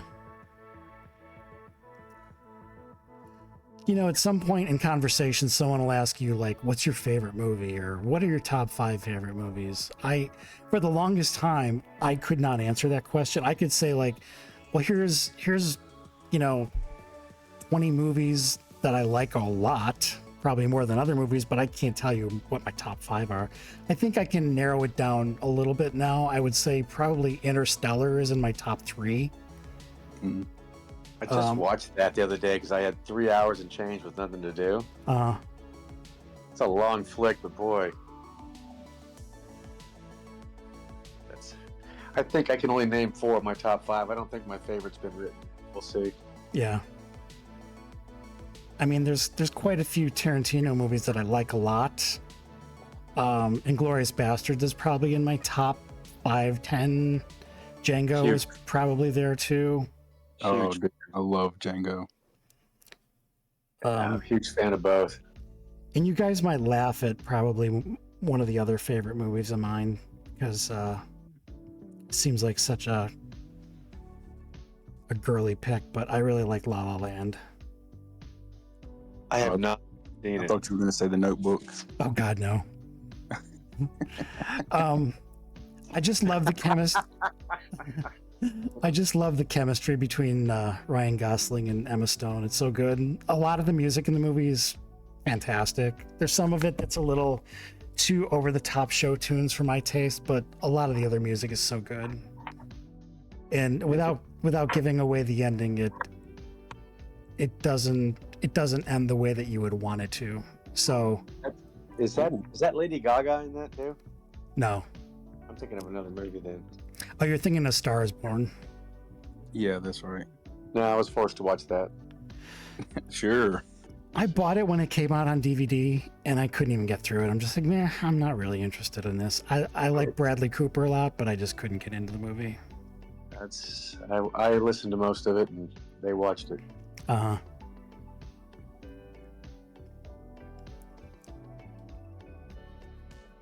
What about you, Kyle? What are your give me 5 of your top movies? I'm not much of a movie guru, honestly, Really? but I mean, a lot of mine were like childhood movies. Yeah, I was just gonna go there. I mean, after I, got away, probably middle school, high school, I never actually had the attention span to sit down and watch a movie. And there's a few of them that I like. Django. I mean, I love Django. I've watched it maybe 10 times. Yeah. And I could another 10 times because that's just how good it is. I don't know. I'm only thing that comes to mind is childhood movies, and I'm thinking Little Rascals. That's so funny because the Little Rascals that you know is the one that makes me roll my eyes. Like, I used to watch Right. the Little Rascals from the 1930s, and they were like the coolest thing ever. Right. The Little Rascals. What was another good one? Like Matilda. Matilda was a good one that I Yeah. can think of. How old are you, Kyle? 30. I'll be 31 this year. God love you, brother. Good for you. Yep. And I feel 80. I Well, saw. I'm more than double your age, and I definitely feel 80. So, I'm younger than you, and I feel that age too. dude, I hurt myself trying to put socks on. Are you kidding me? Dude, everything hurts. Everything hurts. I Well, tore. see, I didn't understand it, but yesterday I was getting up off the couch and my back locked up, and I was in like a L position, and I looked at my wife and I was like, "What's going on right now?" Oh man. Yeah. I had shoulder surgery in 2016. I had my rotator cuff, labrum, and bicep tendon all repaired. Wow. It was like the most gruesome, horrific recovery. It took a full year to get like any movement back in my shoulder. Well, I've torn it again, and now I've torn my right shoulder, so I've got 2 torn shoulders right now. Need to stay away from the monkey bars. Yeah. And that's in addition to a bad back and bad hips and bad everything. Wow. I am all titanium from S1 to L3 in my back. Really? Jeez. That's why I quit playing golf. I played actual golf for 28 years and then had surgery, and they said you can't play anymore, and if you do, you're going to hurt yourself. And I said, all right. I waited over a year. They were right. I used to play golf probably 3 or 4 times a week. Yeah. I haven't played I don't think I've played in probably 12 or 15 years. I wasn't at work or at home. You found me at Rhodes Ranch Golf Club. That was it. If I couldn't find somebody to go with me, I would go to the driving range like 2 or 3 times a week. I miss it. I'll still watch like a couple of the majors. Like I just watched a couple of rounds of the Pro-Am, and I always watch the Masters, but I'll watch all the majors, and Yeah. depends on the tournament. I feel like watching the golf. I miss it. Yeah. We did Top Golf for my birthday. Was it 2 years ago? That's the indoor shooting, the video golf. Yeah, it's outdoors, but you're shooting at big lit up digital targets, and Oh, that sounds fun. It's Top Golf is a lot of fun, and We have a Top Golf and a Drive Shack, like 30 minutes from where I live at. nice. And more just as fun. I just hate they're so far away. And speaking We have a of, Top Golf like 30 minutes from here, but if 4 people go there for like an hour, you're in $150, $200. Yep. and speaking Right, of targets, remember the old days in PGA Tour where they used to have the target challenges? Yeah, with the rings. You're right. Like, I saw one like a month ago, and I haven't seen one in like a year. right. I mean, those were kind of fun, you know? Aerial ground challenge or whatever it was. Aerial So- challenge. They still do those, but they still do them for lower levels. Yeah. Yeah, because you remember I created that mini account, what was it, like 2 months ago? I haven't been on in like 3 weeks, but I did that just to, familiarize myself with the lower level clubs now that I have a better concept of it. And those challenges were there. There was a baseball game, I think for the PS3 or probably the PS3. And I don't remember which game it was. I don't think it was MLB The Show, but there was like a batting practice mini game where they had targets everywhere and you would get points depending on what target you hit. I wish there was something like that in this golf game. We've talked to them about adding a driving range where you could test out bags. It would be so much fun if there was targets that you could, like maybe you had 1 minute to get as many points as you could by hitting targets, and those points translated into silver. So like you hit the hardest target in the game, you get 100 silver, and at the end it just calculates all the silver that you win for doing that 1 minute. And you could do that. Help you adapt to those clubs too a lot faster. Yeah. I mean, really, the number one thing that helped me improve in this game was the one-shot challenges every week. I would spend 2, 3, 4, 5 hours trying to get one single hole-in-one. This is going back 4 or 5 years ago. And just that repetition, doing 200-300 shots in a row to figure out how the bounce works and, how far the ball's going to bounce coming off Trailblazer. That was the biggest help for me ever in the game. That Trailblazer club was fun in the beginning. Right. Yeah, we went. I probably took 18, 19 tries at least at my hole-in-one challenge today. Yeah, we went from Trailblazer and then graduated to High Flight. I never adapted to the High Flight for the par threes. I actually started playing with the Pantheon when it came out for the par three. I've never really used Pantheon. It was a good par three club. I forget who put together a bag. I think it was when Charlie was Charlie was not with us. I forget who built the bag. Oh, it was probably E. Lawson. It might have been Ela. And I remember giving it a cut. He was a big fan of Pantheon. Have you ever talked to him? No. Yeah, too bad. I haven't bothered him. He decided he was done with the game, and I figured if he wanted to talk to me, he would reach out. I didn't want to pester him in his retirement. Oh, he retired? No, I mean retiring from the game. Ah, gotcha. See, I thought he was a lot younger. He's done well for himself. He's retired. I say every day. I'm guessing he's probably at most like 32, 33, 34, somewhere around there. You're close on a lot of these shots. That one was not so good.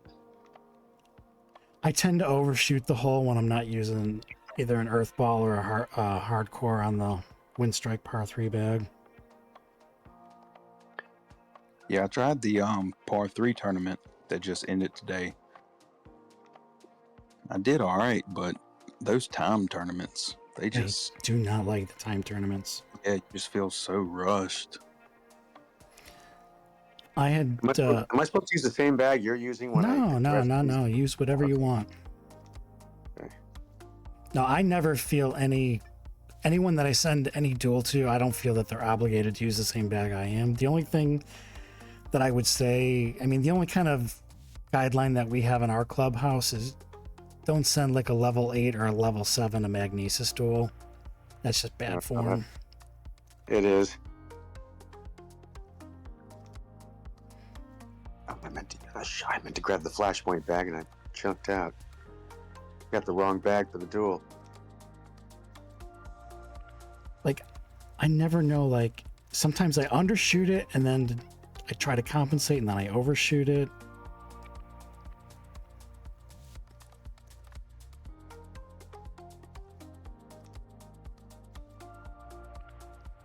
I knew my aim was left. I was like aiming dead at the pin with a left blowing wind. I should have aimed slightly righter. Oh, almost hit an ace on you, Owen. So anytime 6 sends me a duel, I pretty much expect it's going to be an ace. When he doesn't get an ace, I'm like, oh, he must be experimenting with some new setup. Yep, you gotta know that's the difference. Like, if he sends you a duel and he ends up 12 yards from the cup, he's trying something for the first time. Maybe the second at best. Right. That's funny. He's got it dialed in. Nah, he's a beast bag builder. He is. He reminds me so much of Charlie when Charlie was at his prime with us.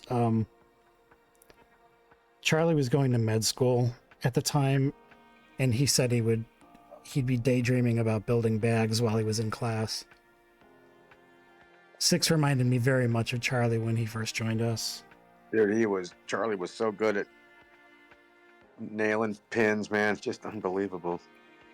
I really hate to say it, but when, like, I'm not on the game, like going to bed or showering or driving or something like that, I'll be like, oh, why didn't I try this one? Like, if I was, like, building a bag maybe 30 minutes before, I'm like, oh, why didn't I put this in that slot? I'm like, I need to remember to do that. And then I never even get around to it. But I'm like, how ridiculous is it that I'm not even playing the game? But I'm like, oh, I need to try this setup instead. Oh, I just edged you out. Half 0.5 to 0.9 yards. So Kyle, I know you're watching the stream. What's your go-to bag on Deer Run 17? Right now it's Hot Streak. Yeah, that's what I used to. Well, so I'm about 3 seconds behind you on the stream. Go to your street bag. Yeah. I kind of changed mine up. I want to see if yours looks like how I changed mine up too. I'm going with double wind reduction. Oh, okay. So my Hot Streak stopper bag is the same as the Windstrike stopper bag without conspiracy in it. Oh. So that kind of threw me off. But the one that I use, I actually go gear shift, meteor, maelstrom, Hot Streak, and conspiracy.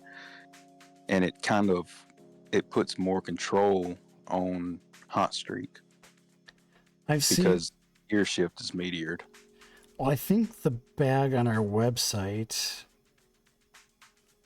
And I actually started doing that more for, like the clubs that you would drive with, but, will still make it, like Hot Streak and Sky Fury and Flashpoint, stuff like that.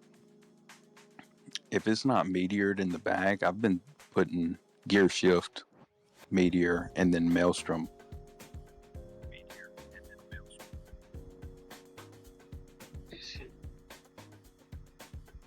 Yeah, I should probably add an alternate version of this hot streak setup because I'm recommending Atlantis. That was probably 6 months ago. Well, before yeah, that others. was pre. It was pre-gear shift. But See the that, other- and that's why I said at the beginning that gear shift is probably my favorite club because it's in every bag. You don't like, it's one of those that you don't build a bag without gear shift in it 95% of the time. I see a lot of people using a galvanizer hot streak bag. Yeah, and see that's the one that I was using before, and it was for the control. But I figured, if you meteor gear shift and it's on the left, you're getting more control than you would have, Right. And then, the risk that you're taking is that gear shift is a pretty bad putter. So if you end up like 15, 20 feet from the cup on the green, you're probably going to miss your putt with galvanizer. Exactly. And I've got gear shift on lock, so. Yeah, I'm still missing like 8-foot putts because I'm just like impatient. I'm like, not taking it seriously and I overshoot. Mm-hmm. Get up. All right, so I'm going to play this with my hot streak bag. Tell me what your approach is here. Do you like swing left with right backspin, or what's your approach? I go no spin. Well, it depends on where the pin is.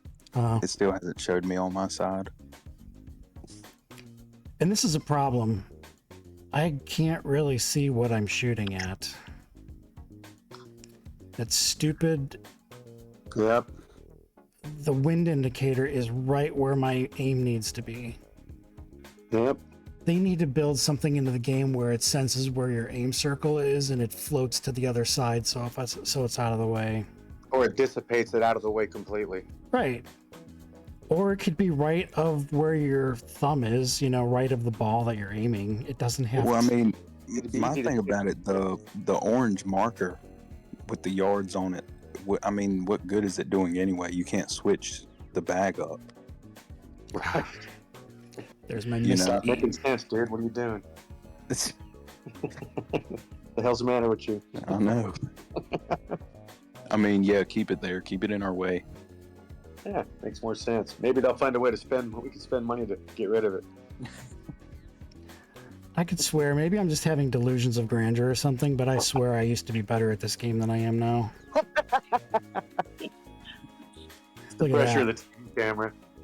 Is No. your I pretty much play like crap off camera too.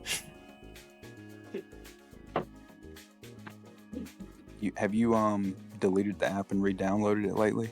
Yeah, like Is maybe your quality turned down?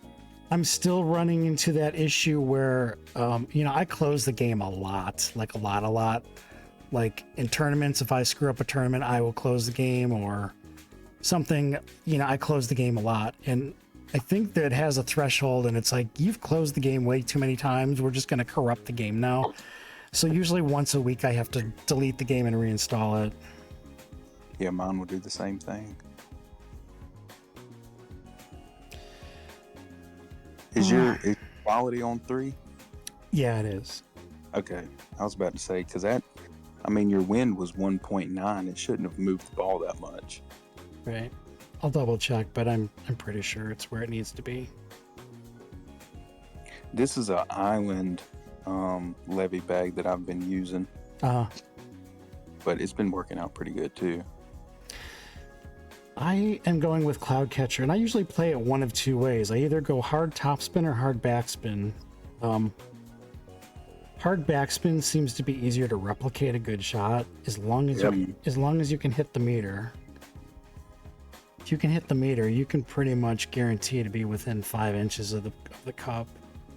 But now here I've got just a whitewash going on, and I can't see where the pin is. So I'm just guessing because I can't see where the pin is with all this overlapping white going on. Yeah, that's another oversight in the game. You know, and we've talked to them and we've talked to them and we've talked to them about doing something about it, and they're just ignoring it. This is my go-to part 3 is Cloudcatcher because it's just so consistent, you know? Yeah, if you can see where the pin is. And Yeah, Cloudcatcher has built-in bounce reduction too, doesn't it? What's that? Doesn't Cloudcatcher have built-in bounce reduction? Let me pull up the handy dandy sheet here. Cloudcatcher. Yes, it does. Yeah, that's one I haven't used much of. The thing is, though, the irons that shoot so high, though, they get affected by the wind a little bit more than what I'm used to. Uh-huh. So I mean, I've been loving the Windstrike par 3 bag. That's probably my go-to now. But if I know I have to go over anything, I like the dive bomb bag too. Well, here's the thing. I was just going to mention dive bomb. The great thing about this Cloudcatcher bag is not only does it reduce its own bounce, but the dive bomb gives it a special Corvid focused wind reduction. So, I mean, I don't know how this is calculated.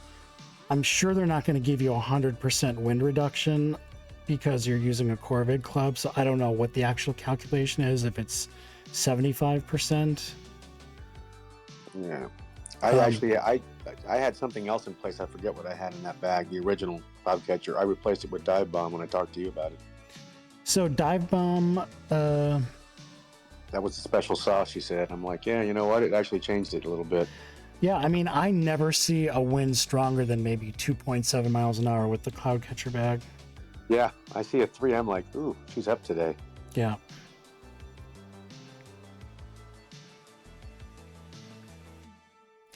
All right, so Braken just threw me a duel with a 7-mile-an-hour headwind. Let's see where it takes the wind to.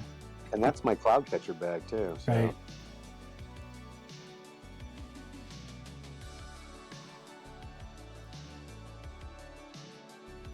Took it down to 1.8. So now the other way that I'll play this is the hard topspin. And it's, yeah, because you got the hill to roll up. It kind of helps buffer it. yeah, I mean, I play it this way, especially on the back pins. And it does actually kind of help if you can't see where the pin is when you're trying to do a close backspin. Nice thing about that forward spin on this one, too, is it's not a lot of run out. Right.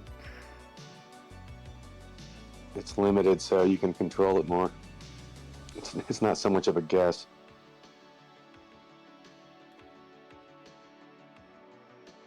Oh, go! Oh, go! I'll take that. Oh, go! Oh, go! Oh, yeah! Mhm. Awesome!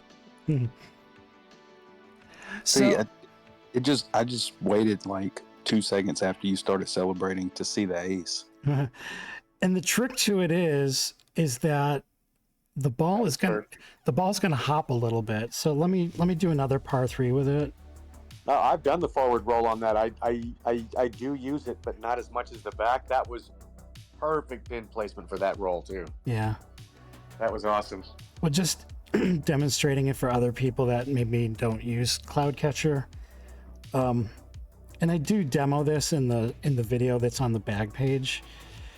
So, I mean, logic would tell you, you see the arrows here. Logic would tell you line up the arrows, you know, with the pin here, but it's going to bounce a little bit. You're going to get a little air when it comes down. So you're going to want to shoot it a little off from that.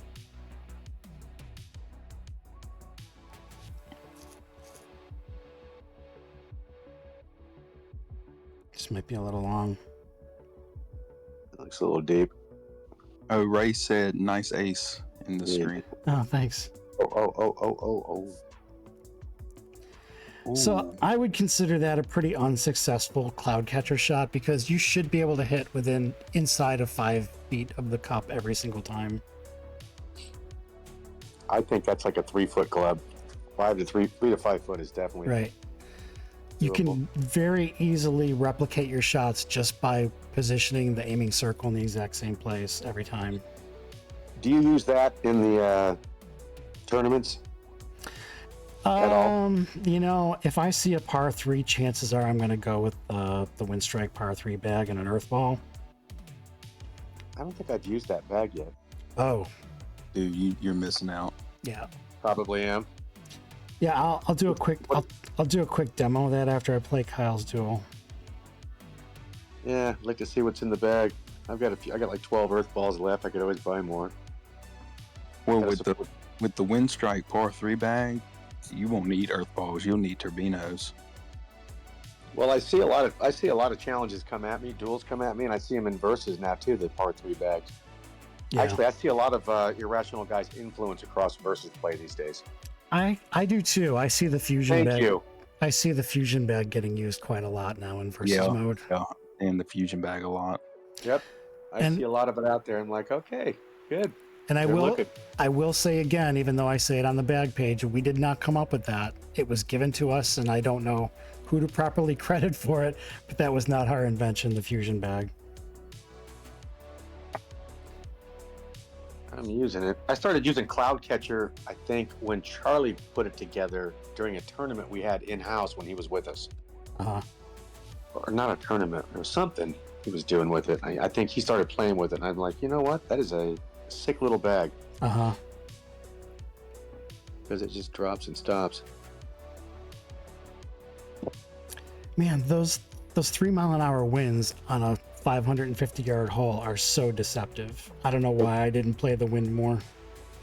It does carry it.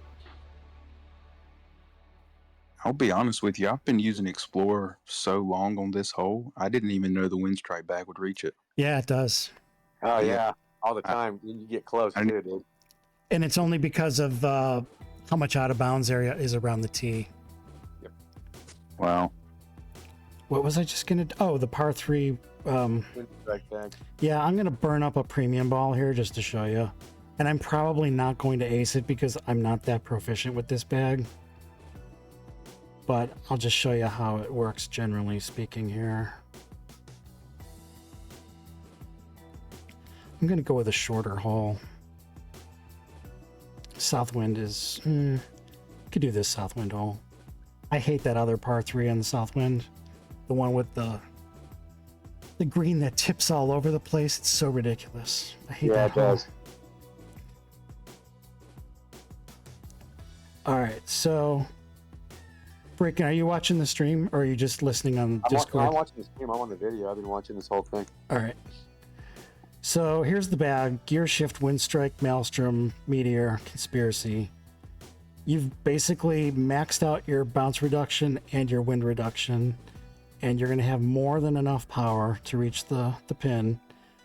All you do is aim like maybe 10 feet, 15 feet short of the pin, and you're going to get very little wind. You might get a slight amount of push from it. And like I said, I'm not nearly as good with this bag as other people are. But as long as you can hit the center of the... Yeah, see, How'd it come out? I was slightly off on my...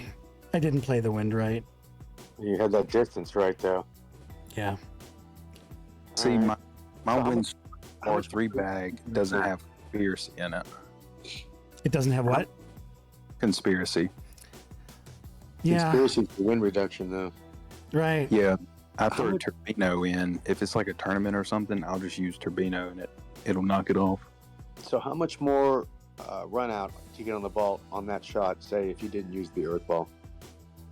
Not much more. If you didn't use the earth ball, you'd probably get 300% more carry. After impact? Yeah.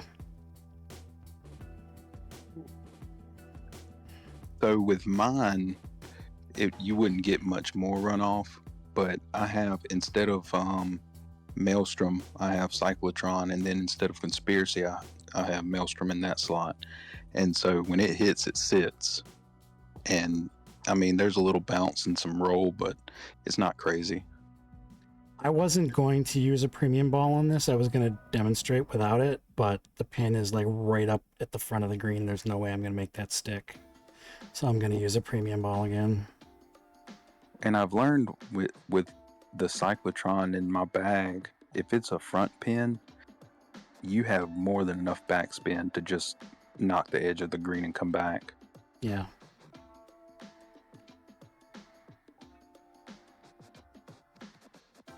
was good. That's the story of my life. That's how I do in tournaments. I'm really good at getting close to the pin, but the other guys are better at putting it in the cup. That's what I said the other day. I'll do what I'm good at. I'll leave it right on the edge. Right. Oh, the other day, I think it was maybe 2 weeks ago, there was a tournament going on, and it had Sawgrass 17 in it, which is everyone's, I feel like, is everyone's go-to hole when they're like practicing and stuff like that. And I'm like, okay, and I think I replayed the tournament at least 6 or 7 times, and I'm like, all right, why can I not ace this hole right now? And I was like, you know what? I'm just going with Electro Ball. Forgetting that Electro turns the control off. So, I mean, it was shooting off to the left. And I was like, I was pissed. I was like, all right, I'm coming up with a better bag. And that's when I made that levy bag. I did buy a box of, or crate of Electros when they came out. And I was so disappointed after I used the first one. I'm like, man, this actually makes things worse for you. Like, why would anybody want to use this? I have gotten a couple aces with them, but on extremely accurate bags. I will say it won a tournament for me once, so I don't want to discredit it too much. Yeah, look at what it's doing to the accuracy on Windstrike. That's ridiculous. Yep. There's no way I'm going to hit this meter. I'm not that good.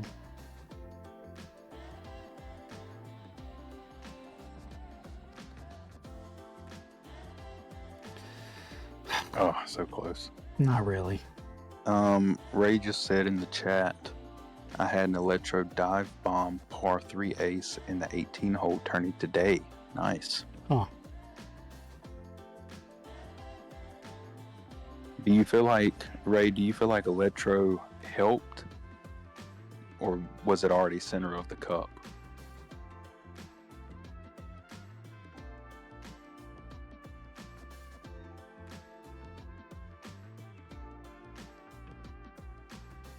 Sorry, I have not been watching chat. I've been staring at my phone the entire time. Oh, it's cool. I've been watching it.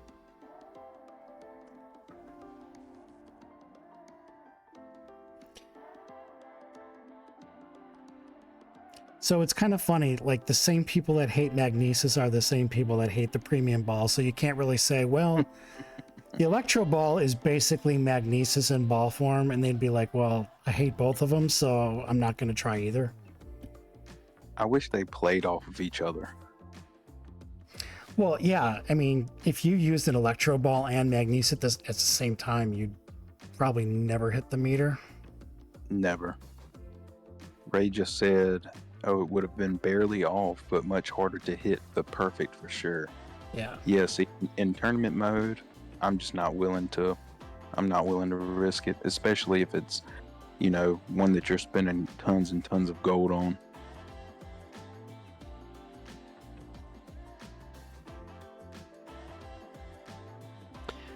Twin Cities 2, what's your go-to?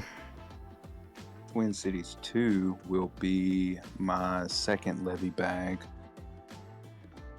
which includes, let me get to it, Gear Shift, Meteor, Maelstrom, Levy, Conspiracy. It's a decent bag. I mean, I don't see much difference between that and the normal levy bag. Honestly. Yeah, that would have been my move. I mean, lately I've been trying the Flashpoint bag with this one, or even your Sky Fury bag. But Leviathan is a perfectly good choice for this hole. Yeah, I was trying the Flashpoint and Sky Fury, but I like that the Leviathan has a lower loft. Now, do you go with no spin on your Leviathan shots? Do you do a little backspin? Do you do a slight topspin? It really depends on where the hole is, but I would say 99% of the time I go no spin and just put it right in front of the cup, or a little bit of front spin. But of course, you go a little bit of any kind of spin and it's liable to not do anything. Right. This is probably the worst pin location on this hole.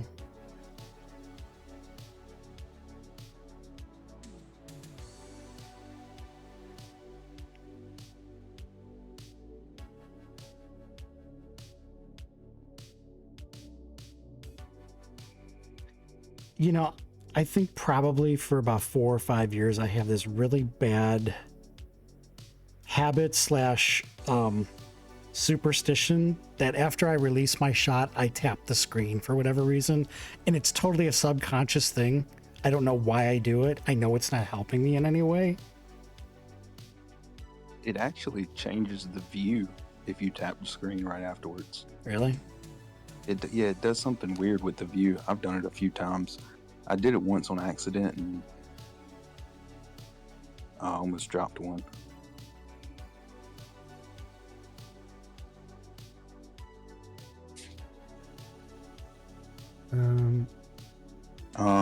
Ray said Levy if little wind or Sky Fury KT if windy.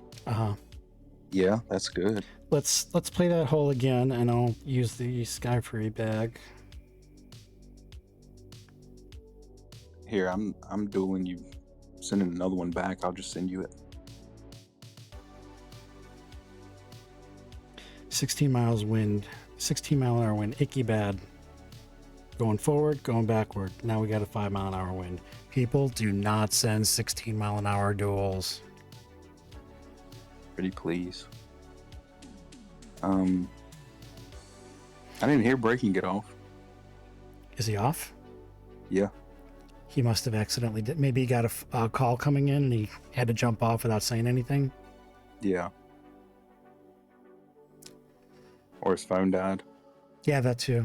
Yeah, I just realized I'm looking at my control panel here on my streaming software, and I just realized that my padding on the chat window is missing. I don't know where it went, but there should be some black space around so the chat is not right up against the edge. Anyway, that's not a big deal. All right, so now I'm going to try Sky Fury, and this is a front pin, front-ish. I'm coming at it with right backspin. And see, that's something else that I like about Sky Fury. You can put a hard backspin on it, and you know it's not going to go rolling off the green. Yeah. And I mean, that's really the case with any driver, honestly. I might go a little long on this.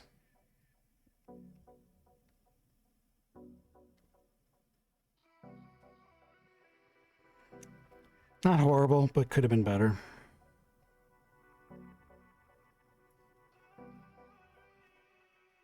I got over the halfway point of level 9 today. Oh, really? Yeah, I mean, I could have a long time ago because I've had like 32, 33 clubs that were ready to be upgraded. But I was looking at my clubs and I was like, I think I want to start just boosting everything out of level 10. So I boosted everything. Well, I had a few of them that were level 9, and then I started upgrading some that were level 10 to level 11, and I checked and I was over the halfway point. I have quite a lot of clubs that I've intentionally chosen not to upgrade, and I have not even really been paying attention to my level XP. And I looked at it like 10 days ago. I'm like, oh, wait a second, where is it? I'm past level 10. So cool. That's like if and when they ever come out with level 10, I'll be good to go. But there's still a lot of clubs that I haven't maxed out. Some of the newer, better clubs like Mimic, not even really Mimic, but like the Wave or Ember, I'll upgrade, or Boomstick, I'll upgrade, but in Crystallize, I'm close.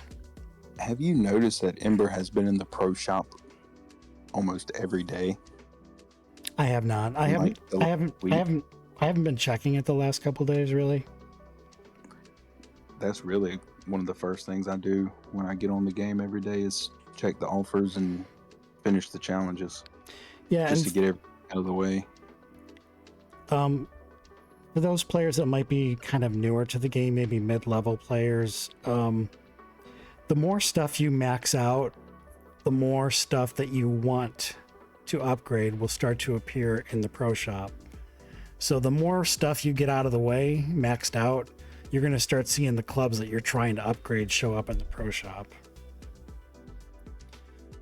I keep getting Overgrowth and Color Theory popping up, but I really don't have any interest in upgrading them.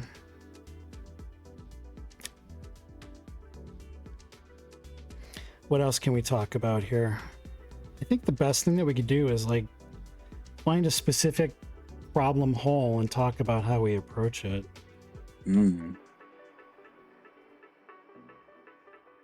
So I did have something for Southwind 18. I had a bag that I had dedicated to Southwind 18, but of course it took up bag space, so I took it out. Right. Well, What would you say is a good setup for Southwind 18 without having to, fix all your clubs to, Well, I mean, in this case, there's a low wind, so you could probably play without dive bomb.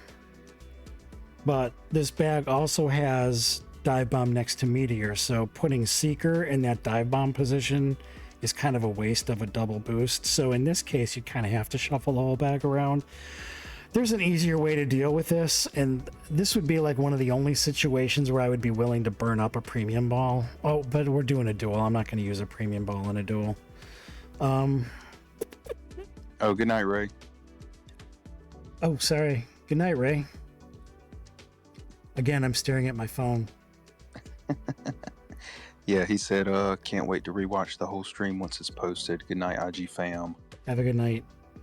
I mean, in this case, you could go with fusion because it's gonna loft super high. Yeah.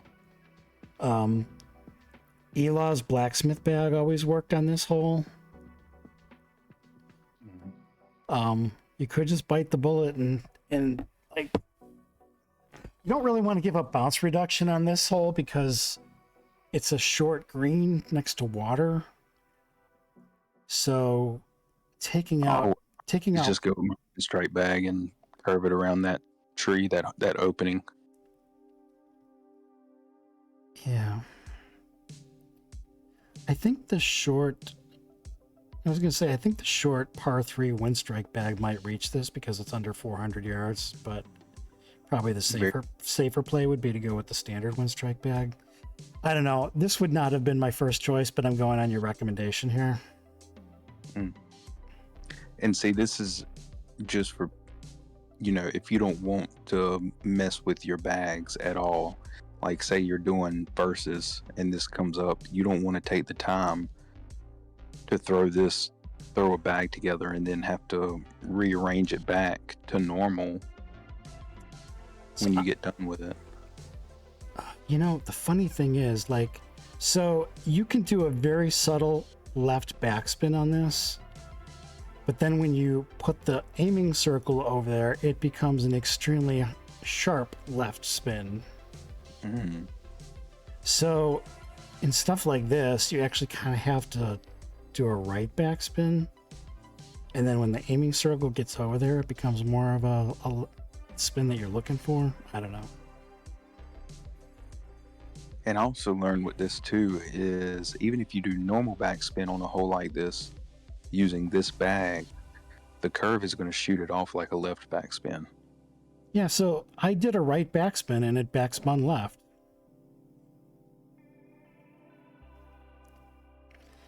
Yeah, I remember back in the day, the play on this hole was Sky Fury with Seeker, and we didn't really have bounce reduction back then, so it would usually hit the green and bounce off the green into the rough.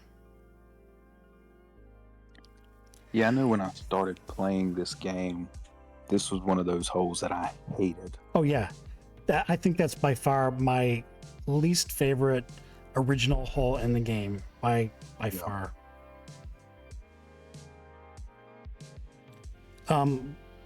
But if that hole came up for me in versus mode, I would probably burn up a Maverick ball and just use the standard Windstrike bag. I don't think I have too many Maverick balls left. I don't even think I've used Maverick before. It's basically Seeker in ball form. It'll get you through, your whole bag will go through the trees. Oh, nice. What hole was that? Southwind 18? 12 mile an hour, no good. Back.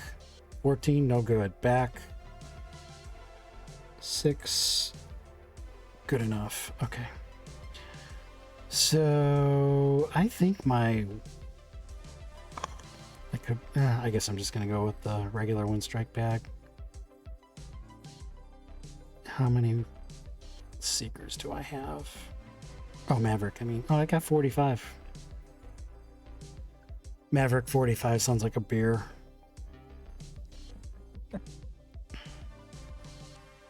Cool 45 and 2 zigzags.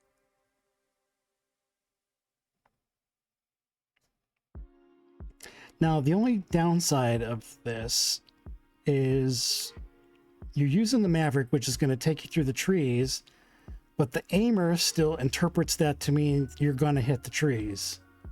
So yeah, when I had a Southwind 18 bag, it was the one that you were just talking about with Sky Fury and Seeker.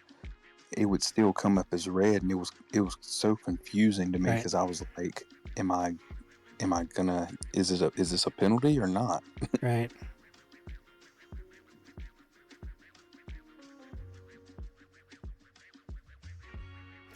Now this is the kind of hole that I will miss the putt.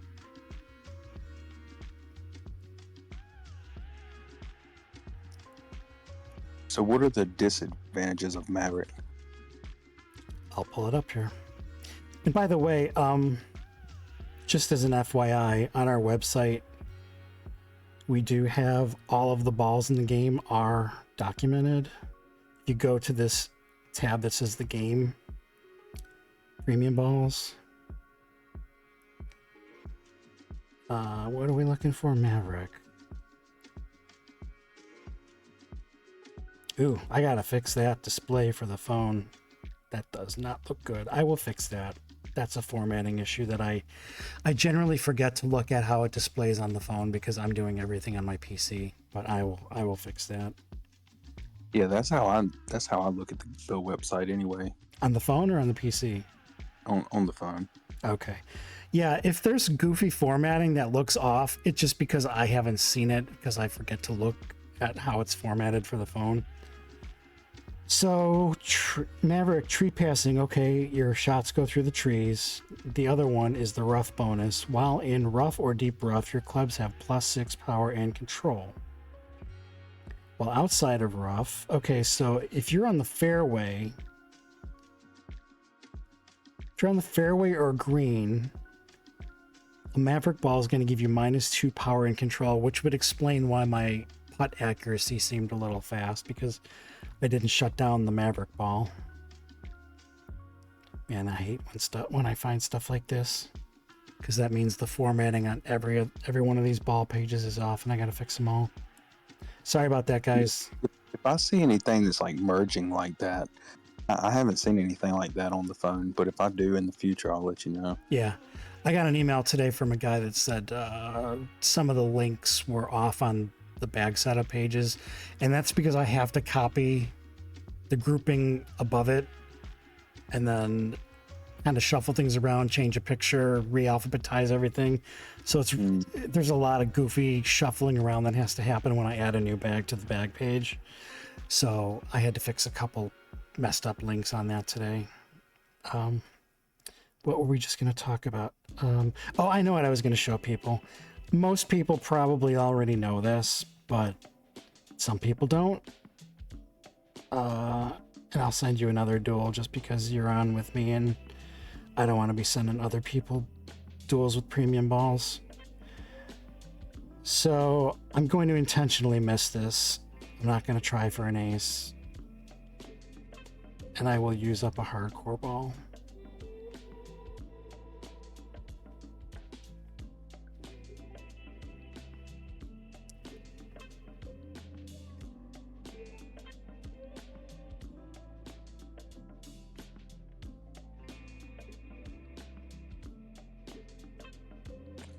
I am looking at the website now on the phone.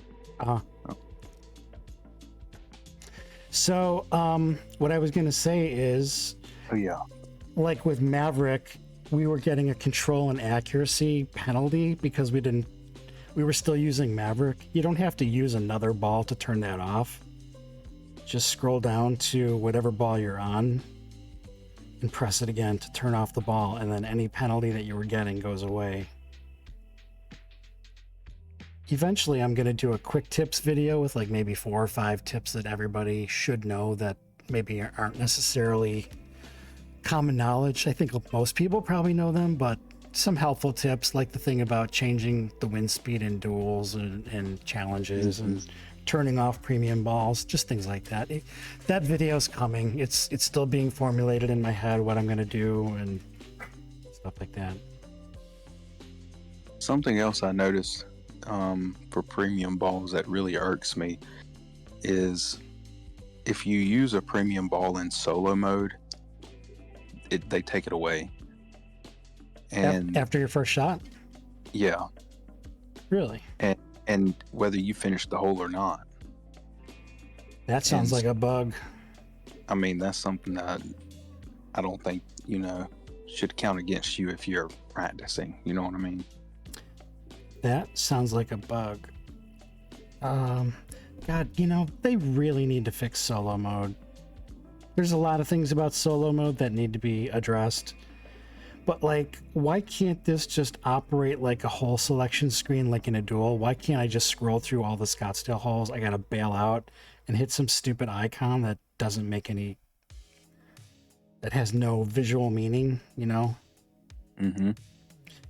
I'm looking for a par 3 hole. What's a Scottsdale par 3? So dumb. It'd be between There like you go. 3 and I think.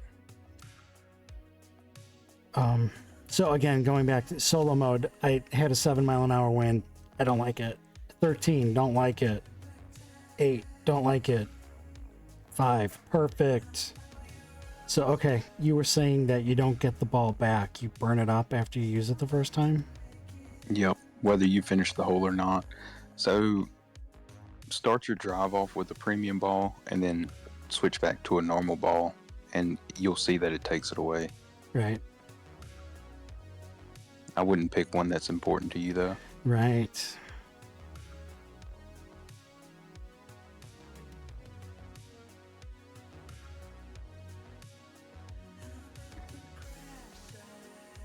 I don't even really know what Relic's going to do here. Oh, it's going to probably increase. It's going to boost it. It's going to boost bounce reduction on gear shift. And control. Yeah. All right. Let's see what happens here. And how many do you have? How many relics? 97? Yeah.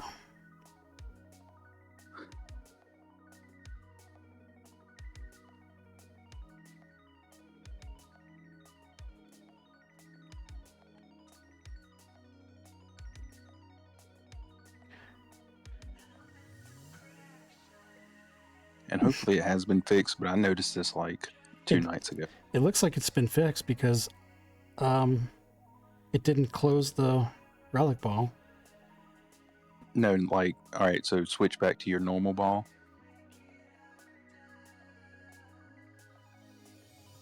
Well, see, now it says 96. You started out with 97. Right, but I used it on the drive. I used one ball on the drive. Yeah, but I'm saying I don't think it should count against you in solo mode. Oh, I understand what you're saying. Yeah. Like, I don't know. It's hard to explain. It's like I can understand if it goes against if you use a premium ball in duels or tournaments or versus anything where you're getting a reward from, then yeah, count it against me. Take the ball away. But if I'm just practicing, That actually brings up a really good point that could be made to Concrete. Like, if people could use any premium ball that they wanted at no cost in solo mode, they might sell more balls. People could experiment with balls they don't have to see if they're good enough to go buy. Exactly. Yeah, I mean, people could practice with electro balls all they want to, but no one's going to use them in a tournament. Right. That's actually a really good idea. I don't know. It's just something that irks me. Yeah, what I was thinking you were meaning is when you take your shot, So let's say you take a shot with a fireball, okay? Your drive, you shoot with fireball, and then your second shot, the fireball is still active. I thought what you were saying is the fireball shuts off on your second shot. No, like it takes one away or something like that. I understand what you mean. Yeah. No. No, I'm saying I don't think that they should take from your inventory if you're just practicing. Yeah.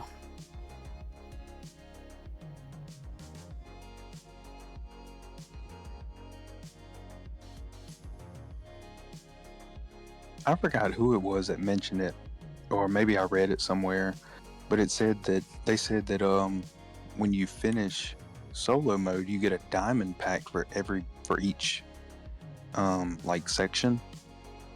Oh, really? And I finished solo mode in hopes of getting 4 diamond packs, and I didn't get anything for it. You know what? Diamond packs seem to be all the big thing. But now that we have clashes, diamond packs seem kind of lame, you know? Yeah. Especially when you've got, 92% of your clubs maxed out and all you're getting out of diamond packs is all max clubs and like 2,000 silver. Real quick, I just noticed that Six Finger is in the Twitch. Oh. Hey. I'm staring at my phone. Yeah. I didn't see you. He's in the chat. There's some real meat in the convo here. Howdy, boys. I only completed the solo challenges that matter. Hole-in-one diamond pack in the blue sawgrass tiles. Usually when I go back and I think, oh man, I should go back and finish some of these solo challenges, all of my card slots are filled and I can't even do a solo challenge because all my card slots are filled. I just freed one up and let's see if I can hit it. No. Stop with your notifications. Solo mode. Which one? Sawgrass tiles. I do know there was a gravity one too, but I don't know if it was like a low gravity hole-in-one challenge in the solo mode. But I don't know if it give you a diamond pack or a ruby pack, or maybe it was sapphire. I think it was sapphire. Now that I think about it. Here it is. So what do I have to do to open it? Oh, I already did it. Is this the one you're talking about, 6? This Sawgrass 8.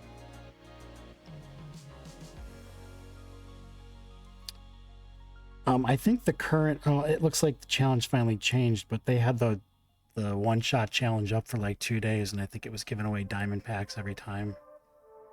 Freewheeling kept posting replays of every diamond pack he was getting from the one-shot challenges. I don't know, but like I was saying, like every diamond pack for me is just such a disappointment. I don't think I would ever buy packs just for myself to try and get something, because all I get is max clubs, like 12 gold and 2,000 silver, and it is not worth any money that you could spend on a diamond pack. Yeah, and to me, I still have the I don't know. I still think diamond packs are really valuable, but that's because I was with the clubhouse before IG for over a year that never hit diamond. Uh-huh. So it was really, really rare, and I still have that mindset towards it. I mean, of course, I'm getting used to it now, or I've gotten used to it now, and I also still have clubs that, need to be maxed out and stuff like that. So I get more use out of it than that. But for you guys, like 6, I'm sure Breakin's got his maxed out. They don't really do any good for you. 6 was trying to show off for the stream here. He was trying to hit a 560-yard Magnesis ace. Doesn't quite have it dialed in, but I don't even know what bag he's using to hit it that far, so... No, the other day, let me see if I can find it in my results. He used a premium ball here, so I'll use one too. It was one... What hole was it? 6. Oh, he's never got to hear this yet. Hold on a second.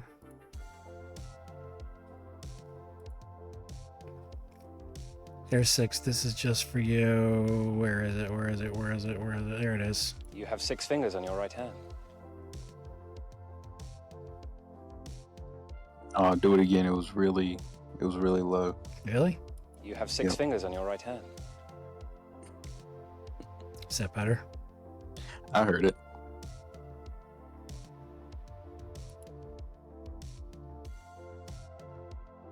Wow.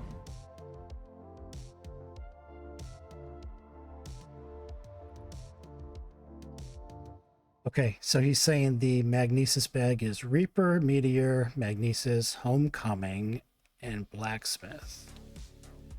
See, everyone, if you watch the stream, you're getting some good info. Have you gotten any aces with that setup, and what's the longest one you've gotten? He hit one. I know you're asking 6 that, but he sent me a duel for Twin Cities 3. Crazy enough, I aced it with Sky Fury. He landed in the rough and started back from the tee, and then aced it in his second shot. And that's a par 5 hole. So that was a 525 yard ace if you counted that second one as an ace.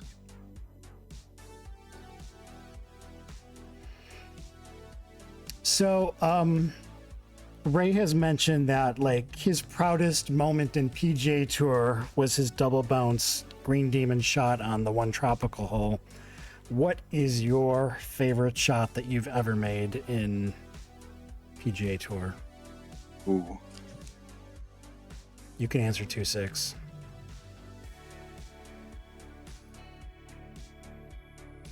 I would say Scottsdale 3, the par 5 hole. And hold on, 6 just said, yeah, I think 1 par 5, but not on the first.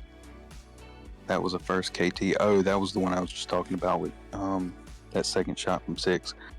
Anyway, Scottsdale 3, hot streak, dunk. I mean, really? Straight dunk, didn't hit anything. It looked like it would have went through the ground if it could.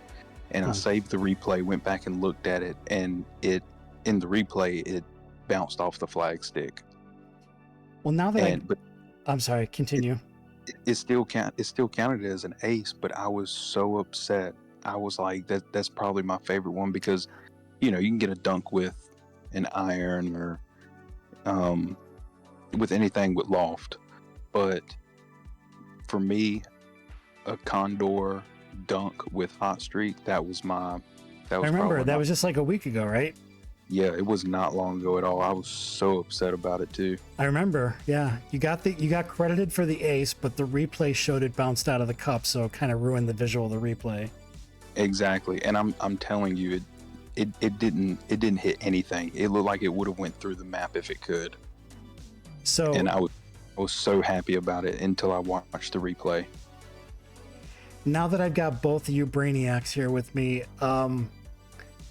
what is your approach with hot streak? How do you line up the aiming circle in relation to the pin? And are you going no spin? Are you going low top spin? What are you doing? For me, I mean, 6 will be able to answer this because I know hot streak is one of his babies. I'm just now hopping on the hot streak train. I probably started about a week ago, and which I don't know why. I just feel like I got dialed in at one point, so I haven't really messed with the spin that much. I've just been going low spin, like low top spin or something like that, because it seems to sit after it bounces a few times. Yeah. Unlike Windstrike, you're going to get like maybe 5 to 10 feet of roll, but what I've noticed with applying topspin on hot streak is that it does not bite the green at all. Like, you can't come at come at it with a really hard left spin, and it's not going to bite the ground and take a hard left. It's going to continue going straight, and at the very end it's going to roll a little bit left, which kind of annoys me.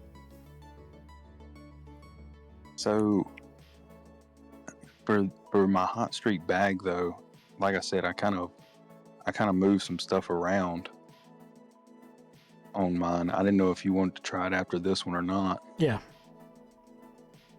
But it seemed to be it made it to where I like using hot streak because it added the control in there without galvanizer.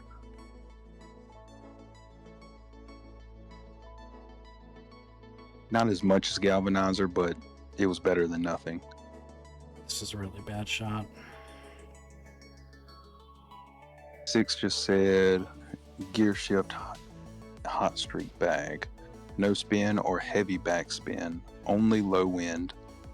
The galvanizer hot streak bag is mid top spin or mostly no top spin.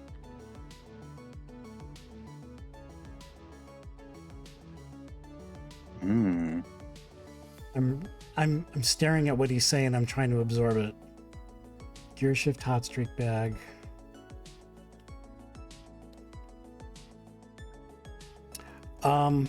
Yeah, I mean, when I was first jumping on the hot streak train here, I was kind of turned on to it with the cyclotron setup.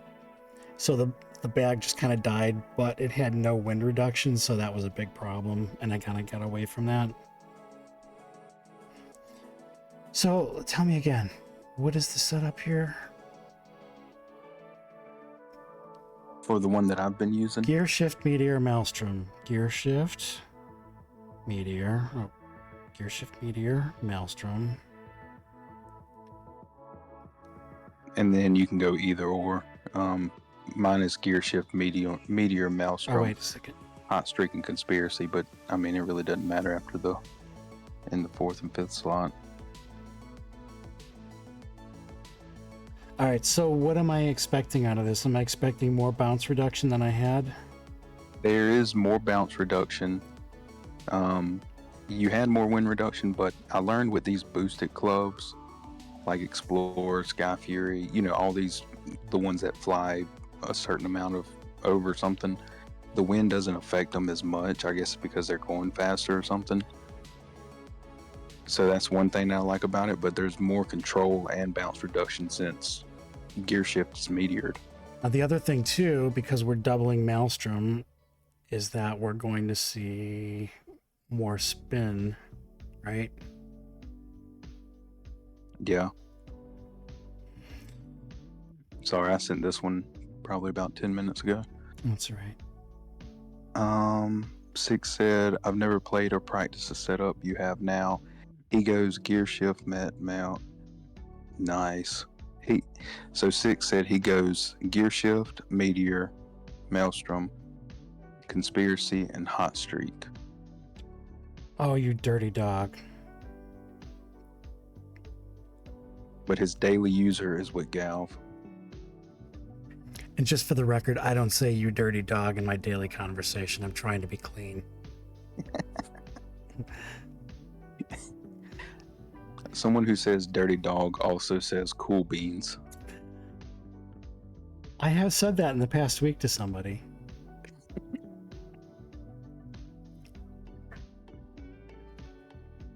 Yeah, you would probably never know from what I type in chat or on the website or in Discord what a foul-mouthed jerk I am. I try to be professional in public. Yeah, me and Breaking was kind of having that conversation earlier in DMs. He was like, "Hey, I'm just busting your balls," and I was like, "Dude, Yeah, I don't care. that. I'm G-rated in public." Right. I try to be. You know what's funny? I'm sure, like, I don't know what kind of house you grew up in. Like, were you in the kind of house where you could swear in front of your parents, or did you never ever swear in front of your parents? Oh no, we were Southern Baptists, and No, so I mean, but after my parents split up, they still lived in the same town, but I moved in with my dad. My dad didn't give a damn. Okay. So, but my mom, oh yeah, Southern Baptist in the church when the doors are open. Yeah. So no swearing in your house generally. Oh, now I don't care. Oh no, now, but when you were growing up. Oh no. Yeah, when we were growing up, no, we got the old-fashioned soap in the mouth. Yeah. All that stuff. I mean, even when me and my brother hit middle school, because I have a twin brother. Even when we hit middle school, we'd be like, "Oh, that pissed me off," and my mom, I give you the look. Is a cuss word. Yeah, pissed is a cuss word, Mm-hmm. and we're like, "Oh my goodness." Yeah, even in my 40s and 50s, I never swore in front of my parents. I think it was just like I don't know, like I don't know if it was so much a respect thing, so much as it was like I don't want to embarrass myself in front of them kind of thing. I don't know, but I just never did it. Even now, I don't in front of my mom. I mean, of course, she understands we're adults and whatnot, but Okay, so this setup that Six gave me. yep, Six just said, "Just not ma." All right. So what are you saying with this setup? No spin, or I'm trying to catch my place here on your chat. It really depends on the On the pin and the green. Right. So, do you have room to bounce? Yeah. Yeah. So I'd play it just like a Windstrike. I mean, it's not going to roll as much at the end as Windstrike would, but it's going to get you just as close. I was off on my aim. I was so pleased with my target placement, but I just screwed up the aim. Six is one of these guys that could hit the Magnesis Meteor with all the crazy accuracy penalties. I could never do it. I can barely even hit slow meters.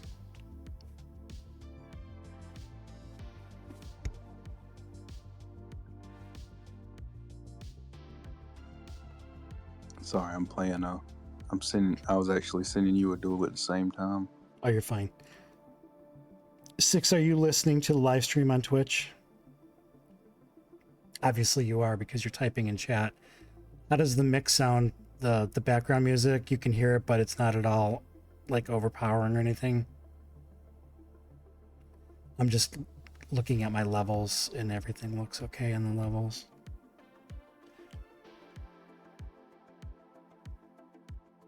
So Kyle, you have offered to do our next in-house tournament. Are you gonna? We kind of kicked around an idea of doing an Ember and hybrid bag. Is that the direction you're gonna go with it? Yeah, I think so. I think the main thing I'm gonna be figuring out more tomorrow is what holes to use it on. Yeah. So I'll be going through and finding like low 400 holes in like a short par 5, if it's doable. So yeah, I mean, I've hosted a few. We've been doing in-house tournaments for I think like 4 years. We have on our website, we have on the About Us section, we have a tournament winner section, and I think we have it fully documented to our very first tournament. I've done a few, and I'm always undecided. Is it better to pick holes that show up in solo mode to give people practice, or is it better to give holes that don't show up in solo, so we're encouraging more duels being played during the week of practice?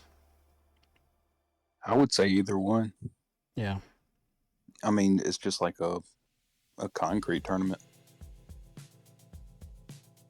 If you want to practice it, you can duel it.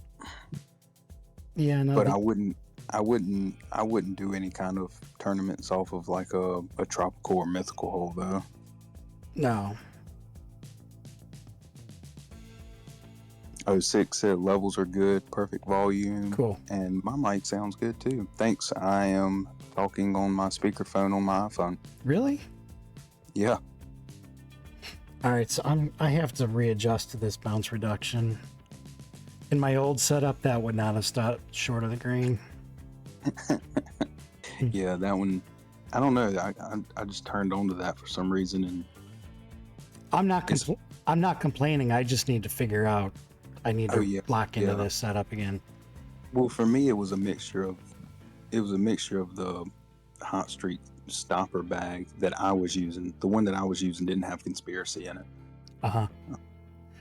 So Six, at what point did you join us? Did you see any of the trivia that we did? I'm guessing he probably did not. I don't think so, because he came on after Ray got off. Yeah, I mean, he might have been listening but not able to chat. Oh yeah. He would. I'd be curious to know how he would do with some of the trivia, but I don't necessarily want to put our viewers through that whole thing all over again. I'll be honest with you. He would have probably ripped that trivia up. I can give him a couple of questions from trivia. Are you okay? He's still with us. You're back. Yeah. Okay. I'm still here. All right. So maybe in 15 minutes when he comes back, or however long it takes, we can. You know what? Rather than go through the whole trivia screen and the theme song and all that, I can just read him off a couple of the trivia questions and see if he can figure out the answers. Or the ones that we missed. Yeah. I think I'm gonna splice that whole bit up and post it as a separate piece from the stream. I'll leave it in the stream, but also do a separate piece.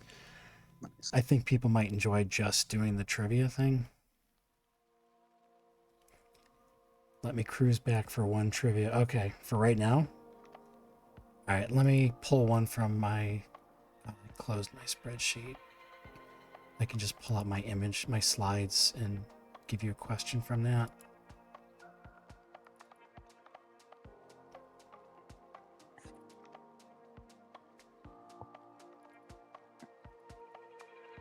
All right. I don't even know what question I'm giving you. I'm just going to give you a random one. We had 20 questions. I will give you question number 6. Question number 6. Oh, this one is probably one of the easiest questions in the whole thing. He just said, "Sweet, thanks, dudes. Be right back." Okay. I thought he said something after that. Oh, okay. I'll wait for him. This question's way too easy for him. I'm not going to give him the one about Jumpstart.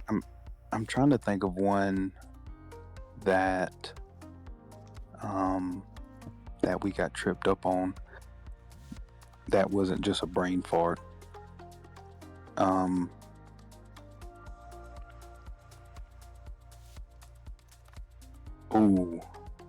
The spreadsheet open now. I'm not going to say the brand or anything, but the question about starting the game as a level 1. Oh. Palo driver that unlocks at level 1. Mm-hmm. Yeah. Yeah, that was a tricky one. I had a DM with Lane a couple weeks ago. I was looking at this spreadsheet that Concrete has up, and I will post the link to that in the YouTube recording of this video. It'll be in the description, a link to Concrete's spreadsheet that lists all the clubs and the abilities and all that good stuff. Anyway, I was looking at that thing, and it didn't make sense to me, because it would say like let me read what I said to him in the DM. Lane.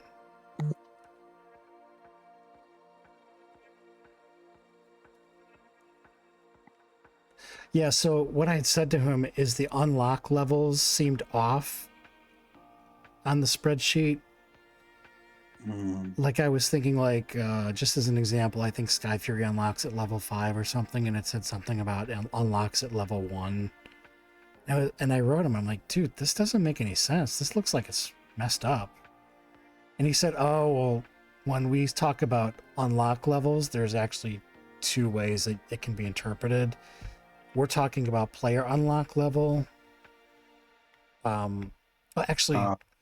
So So when it says unlocks at, that means like what level the club unlocks at. Like if level you 2, level 3 or something like that. Yeah, like when you get a hot streak, when you get your first hot streak, it may start at level 7. Right. But that right. doesn't mean you have to be a player level 7 to unlock it. So it's confusing. Yeah. There's a lot of that double meaning stuff in this game that should probably be squared away. So to eliminate some of the confusion.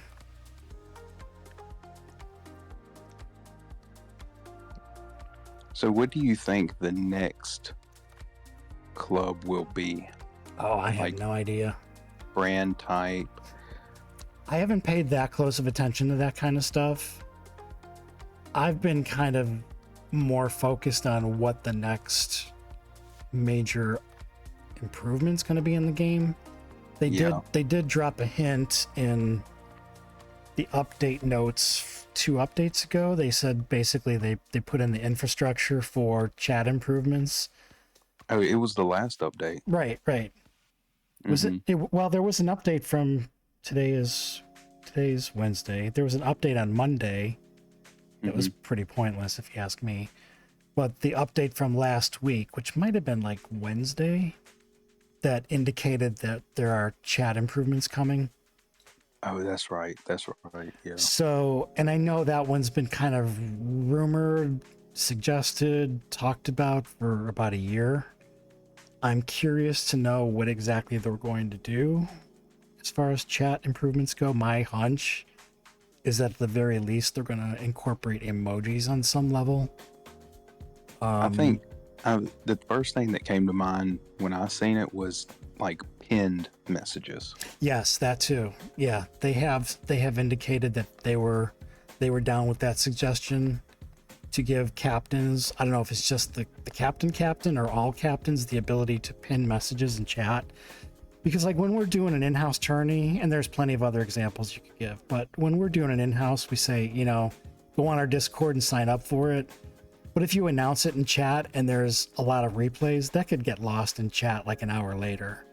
So the idea of giving us the ability to pin messages in chat so everybody will see it when they first log into the clubhouse, I think it's kind of a must.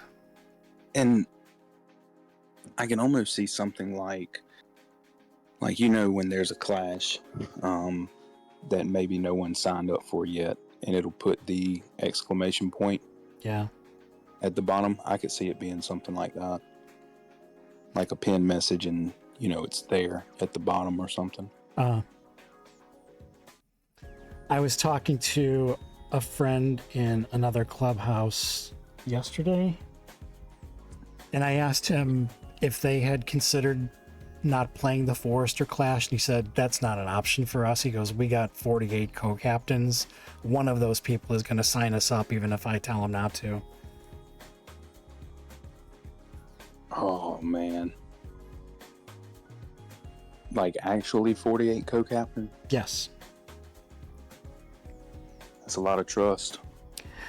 Well, the theory behind it is that co-captains cannot kick someone of equal player rank. Like that's the word I'm looking for. A co-captain cannot kick a co-captain from the clubhouse, and they can't kick a captain. So if everybody is at least a co-captain, you can't have somebody go rogue and boot everybody out of the clubhouse. Or you just trust your co-captains to not kick anybody. Right. We've never had anything close to that. We've never had anybody kick somebody they shouldn't have. I put a tremendous amount of trust in my co-captains. I don't generally make anybody a co-captain unless they've been in the clubhouse a year. And I know that sounds pretty extreme, but and I've also seen the post on Facebook for the PGA group. Like some people will be with a club for 2 months and get promoted, and then they just start kicking people out of nowhere. Right. And it's like, what are you doing right now? My philosophy as far as co-captains goes is that If I were to decide tomorrow that I'm leaving the game, all of my co-captains I would trust to take over the club the way that I sort of envisioned it to go. Right. Or at least keep it running in cruise control. Right. I wouldn't want to have a co-captain that I wouldn't trust to run the club. Yeah. What am I doing here? I don't even know. I mean, I probably could play some tournaments here. I did pretty okay in the par 3 tournament, but I just got a couple of guys that shot 4s on a 4-hole tourney. What's the par 3 looking like? What kind of holes are in the par 3? The par 3's already expired. Oh, not a par 3. I meant the free tournament. Oh, it's 2 par 5s and a par 3. You got Deer Run 10, and then you have that long, crap, I'm trying to think of which hole it is. Hold on, let me check.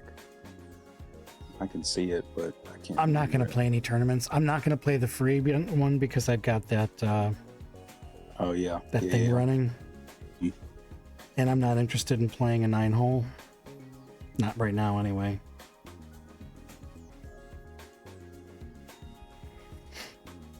So I think the next club, if they were to drop one, would be a Nautilus driver.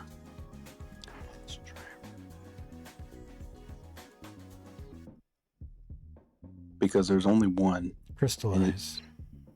No. Crystallize is a wood. Oh. Nautilus driver. Is that Navigator. Oh, yeah, club I don't use. Yeah, I think because I feel like every brand has at least 2 drivers. But except for Nautilus. I wouldn't be surprised if they're working on something like that. But I mean, what could they add to it that Leviathan and Wave doesn't do, you know? Yeah, I really don't understand the appeal of Mimic. Like, what would be the best case scenario for Mimic is that you could make it work like Magnesis, but in that case, if Magnesis was in your bag, why not just use Magnesis? Well, my thing about it too is maybe Mimic is just for lower level, because higher level people are going for hole-in-ones. They don't want a second shot. Right. And if there is a second shot, they've already hit the green. So here's a scenario.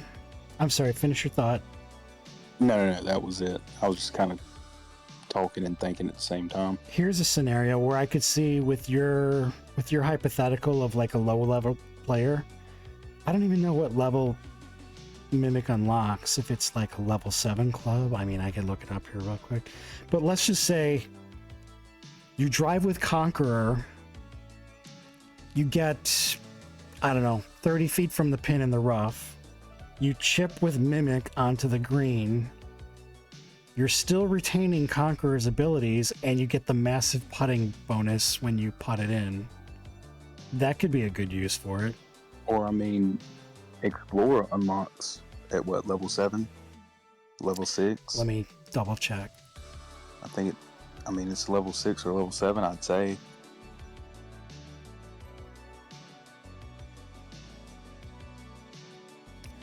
Unlocks at 7. I mean, if it's a long hole, just like Scottsdale 3, I mean, you could explore as long as you can and then use Mimic to kind of, get the height up out of that sand. But it still would fly 200% or whatever it is at a low level. Well, it's 200% at a high level, but... Yeah, I just see most endgame type bags having very few options. Most people are going to want Conspiracy in there. You're going to want Maelstrom or Cyclotron in there. You're going to want your gear shift. There's not many clubs left, so I don't see a lot of like end game players using Mimic. I would definitely see it as an early to mid game, and then it unlocks at 7. So it's probably a level 7 to 9 club, but not really getting a lot of use from level 9 players. I mean, I couldn't even think of a way they could make it appealing when it's fully upgraded. Like, that way higher level players will still get some use out of it. Right. There's I have it open here. There's no stat that changes. So what's the advantage of getting Mimic up to level 12? And what does that mean?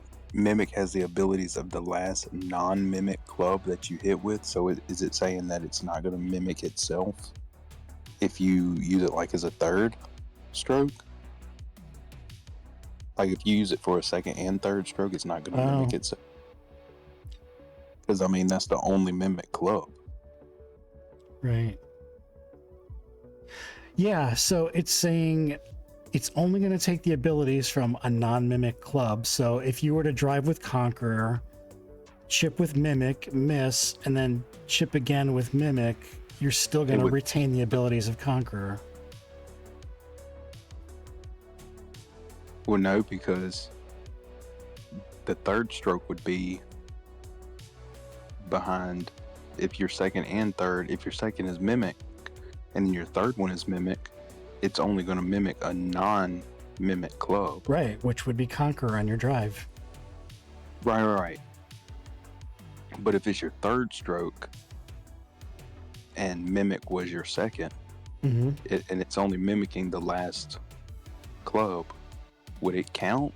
Well, I see where you're coming from. It's mimicking the last non-mimic club, which would have been Conqueror on your third shot. Okay, yeah, I see where you're coming from now. By the way, this Google spreadsheet that's got all the clubs on it, the public one from Concrete, it needs to be updated. It still doesn't have Boomstick on here.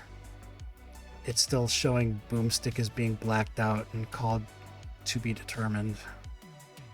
Oh, that was something else I was going to add when we were just talking about the updates. I have been looking at the last 2 or 3 updates since Boomstick to find something else. Oh, yeah. Kyle caught Boomstick. It was hidden in the update notes maybe like 3 updates ago. There was, in the update notes in the game, they give you a free gold pack or whatever for reading the update notes. There was some tiny little thumbnail screenshots that were illustrating whatever point the note said. And in one of the thumbnails, it showed Boomstick, and that was before Boomstick was released. So I don't know. We don't know if they did that intentionally, or if they did it intentionally to see who was paying attention to kind of like get people talking, or if it was a accident that it sneaked into a graphic that it shouldn't have. My guess is that they did it intentionally to get people talking about it, which we did. I invested too before they announced Boomstick. We had never even heard of it. So I was searching everywhere online for that club, or like an announcement, or somebody on Facebook, or if it was an old club that it got removed, and there was nothing on it. And then they announced it like 2 days later. 06 is back. Oh, by the way, Concrete spreadsheet now has all the premium balls on it, and I see that there's one on here that I don't have. They are counting the gift ball as a premium ball, so I should probably add that to the website. Okay, 6 is back. All right. Reaper, Meteor, Sparky, Mimic, Chimera. Okay, so what are you doing with that? What are you getting from Mimic?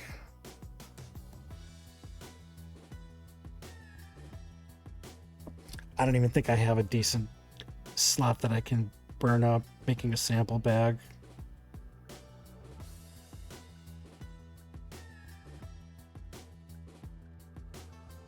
I don't really use this bag much at all.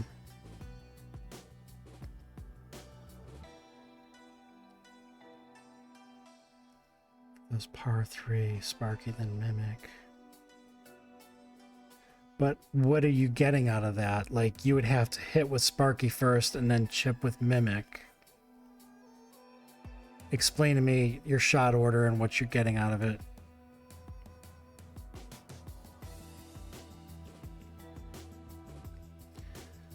Just turns Mimic into a Mag Club. Yeah, but why not just throw a Magnesis in the bag and do away with Mimic?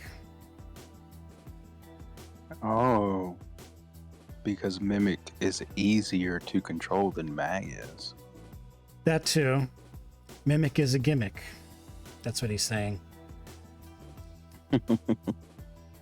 Like the one, while you were gone, we were talking about like what would be good scenarios where you would use it, and we kind of determined that it's sort of a mid-level club. Like you could drive with Conqueror, chip with Mimic, and then you would still retain Conqueror's putting bonuses for your third shot for the cool Sparky effect. And yes, the Reaper gives mad boost. Hey, let me build your crazy Reaper bag. I did use it for one hole a couple days ago, and I don't remember what it was. What's your crazy distance Reaper bag? We can introduce that to the stream here.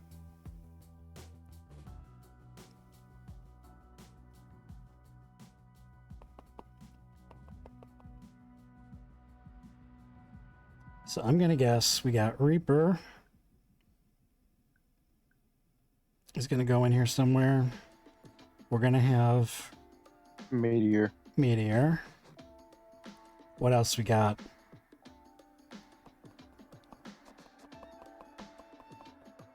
Probably Conspiracy.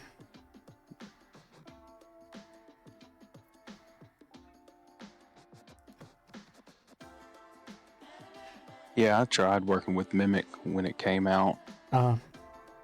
Like the first 2 weeks that it came out, I was putting it together, and I mean, now that the game is more distance based, it's almost, I can't find a scenario in which I would use it. I'm waiting to see if he's got a Reaper bag here for me. I'm kind of in just take instructions mode right now rather than think and build a bag. Mm.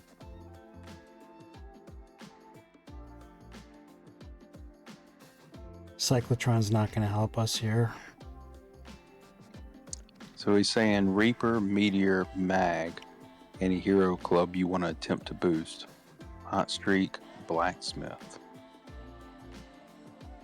Ah, I see what you're saying. So really it's Reaper, Meteor, and then just throw in a club that you want to boost like heck. Okay. In those last 3 slots. Is that right? 6? Reaper, Meteor, Mag. Oh, Homecoming. Okay, so not Hot Streak, Homecoming. Any hero club. Homecoming. So I think he's saying Reaper, Meteor, Mag, Homecoming, Blacksmith. I have no idea what to expect from this. I know I'm going to lose 2 clubs. But the thing about Meteor, when it kills your club, you don't lose the bag bonus that it gives. So let's say it kills Meteor. It's not going to take away your Meteor bonuses. It just makes it so you can't hit with it.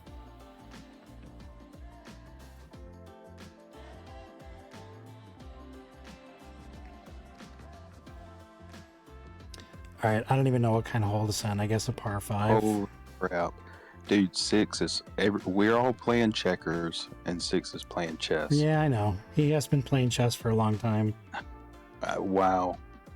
I didn't even 6. I spent a lot of time trying to put a good bag together, and I've never even thought about that. That is genius.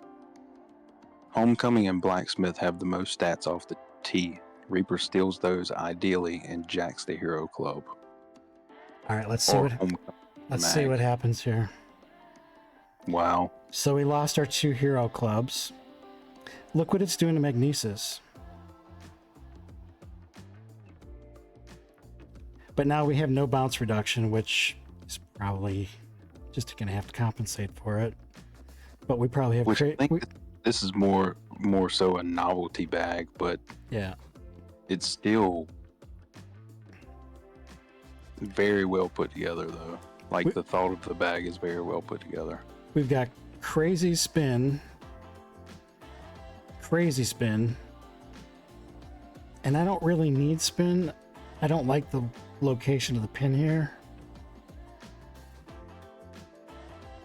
So I want to go a little long and hopefully get a medium amount of spin, but I don't think we're going to get a medium amount of spin. I think we're going to get a lot of spin. I think you'll get more bounce than anything. And clearly it's very affected by the wind. Yeah, 6 just said, not a good bag, just fun for duel and keeps my game fun. Yeah. But still, like I said, even just the thought of how you put the bag together.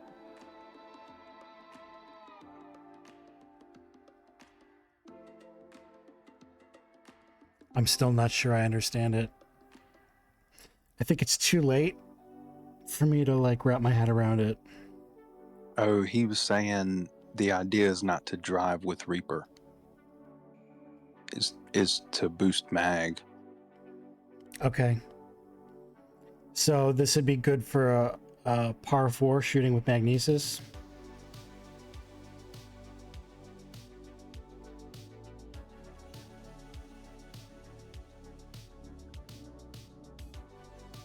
And I haven't experimented with Reaper hardly any, to be honest with you.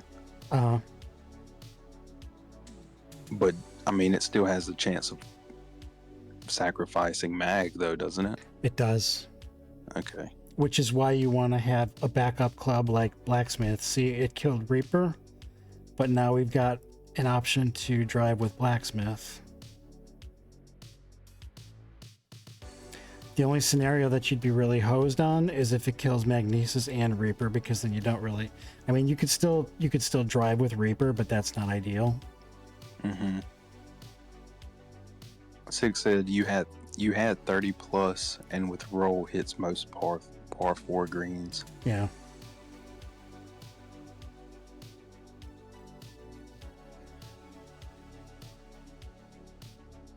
Look at that spin.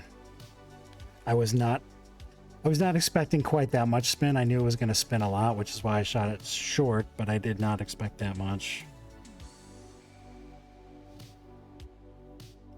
And this is bouncing a lot. God, thank God for bounce reduction.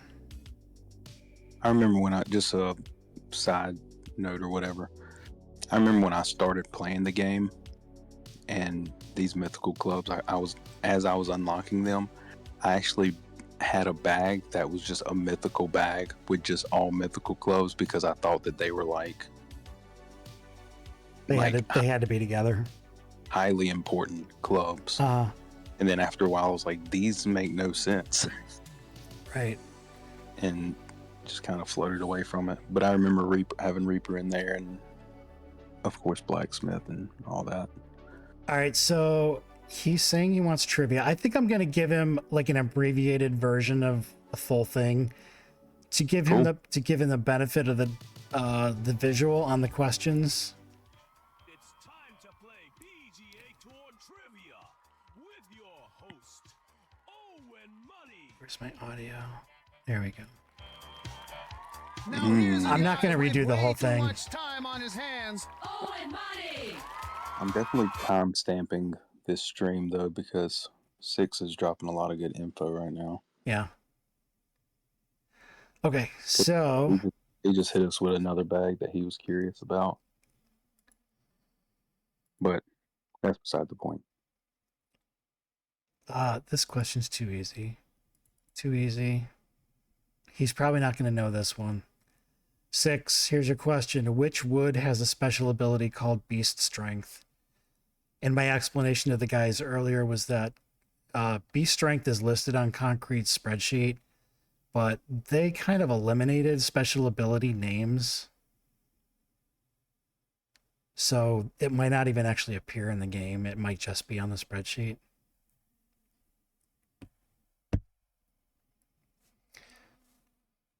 So in a way, this was kind of an unfair question to ask.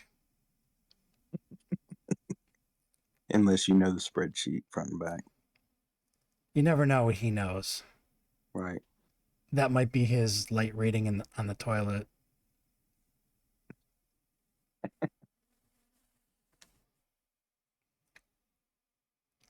Do we have an answer? And he has the benefit of being able to cheat and look up the answer to look smart. This question's probably too unfair to ask.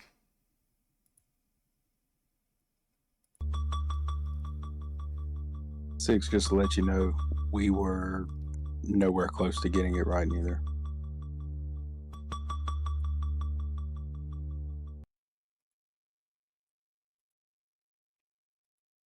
Okay, this is a good opportunity for the soundboard. Well, we're waiting. It's a Ryusi wood. No, it is not. With the pullback strike. No, I'll give you 2 hints. And like I said, I think this is a really unfair question because it's probably not actually listed in the game. It's one of the newest clubs in the game, and probably the giveaway here is it's a mythical.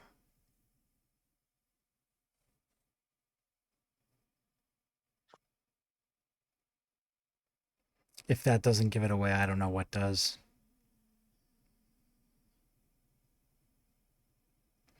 In fact, I'm going to look it up right now and see if it says it in the... It doesn't. Oh. Yeah, it's only on the spreadsheet, so this was a totally unfair question. Yeah, you're correct on that. You are correct. I'm going to give you the correct answer. New bag name? Oh, yeah. New bag name. Beast Strength. Oh, this one's way too easy. I'm not even So gonna... what exactly does the beast strength mean? Is it just... Let me look it up. There's like a beast on the club. Oh, it is a mythical, so we gotta go all the way down to the bottom. Chimera. Beast Strength. Wait a second. Wait a second. Oh, yeah. Yeah, Beast Strength. You might even have a hard time finding it on the spreadsheet. It's so buried. Beast Strength, whole start. The random clubs gain Chimera's base stats. Oh. That is what Beast Strength is. That was a bad question.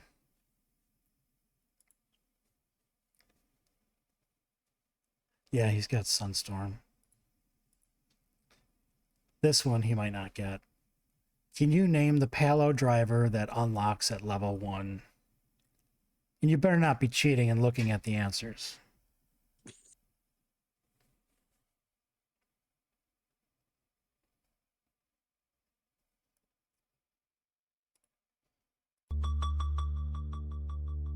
There's my tension music.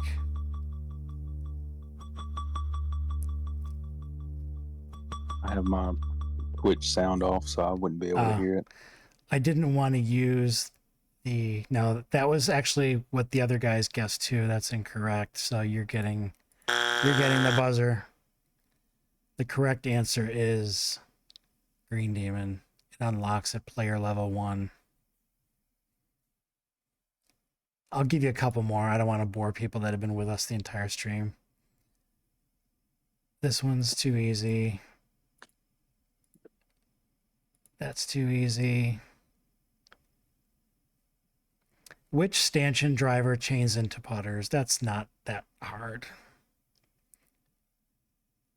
The only hard part about it is that you may not use it very often and you might just forget it off the top of your head.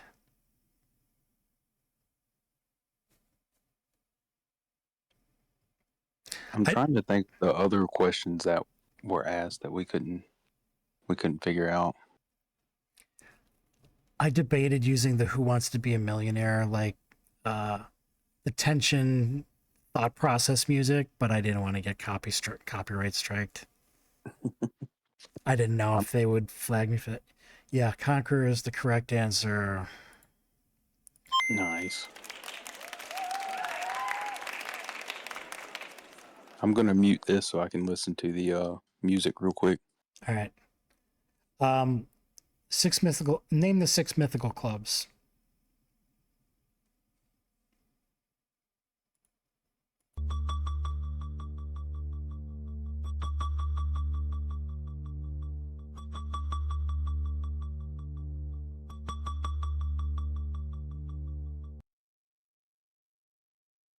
We have no idea if he's cheating because we can't hear his thought process.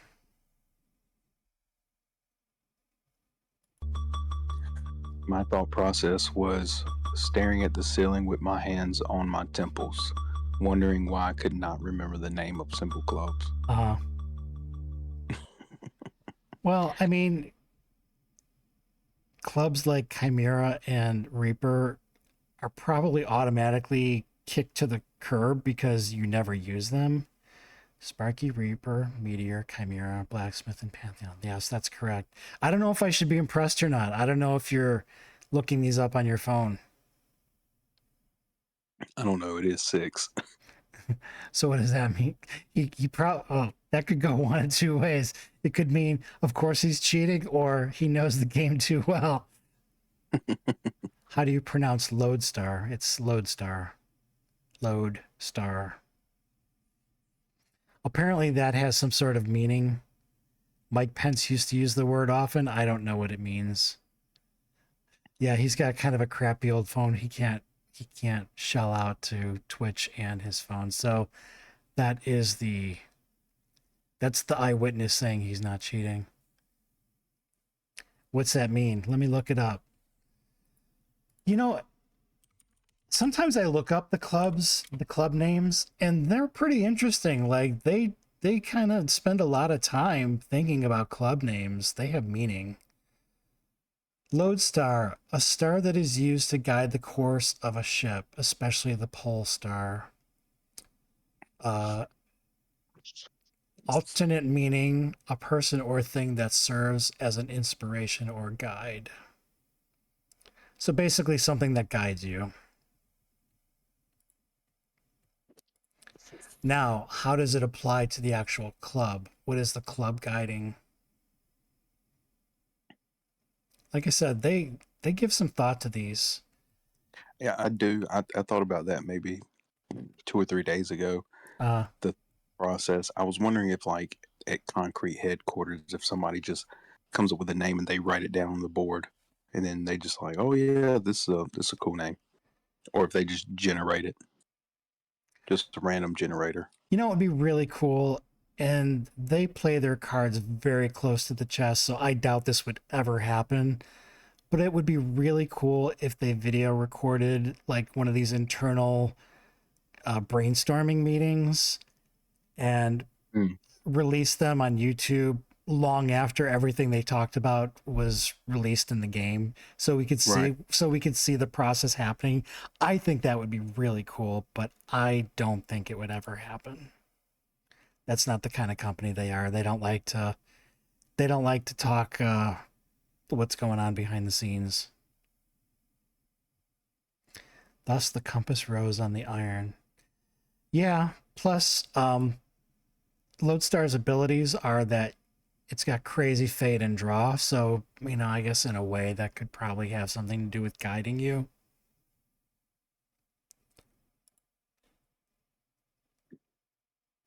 It's like Leviathan.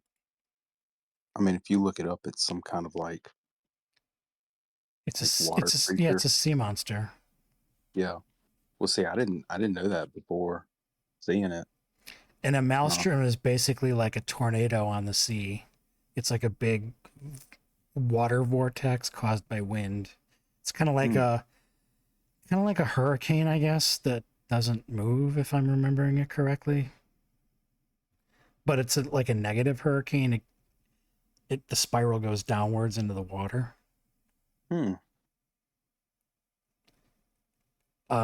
Let's give 6 2 more questions, and then we'll wrap that part up.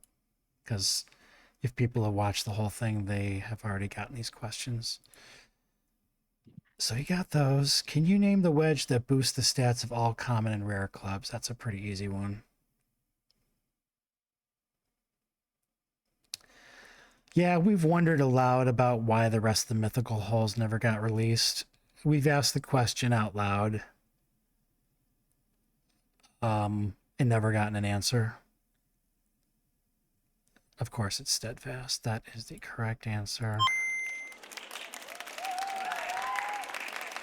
Yeah, the background for this is generated in Midjourney.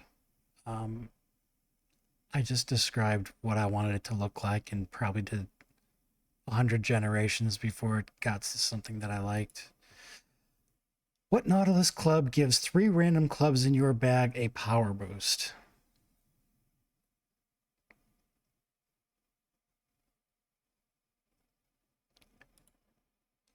Dun, dun, dun, dun. I'm surprised we haven't heard from Breaking. Yeah, I wonder.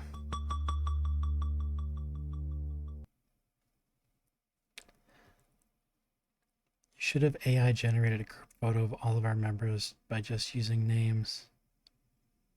I've never tried something like that. AI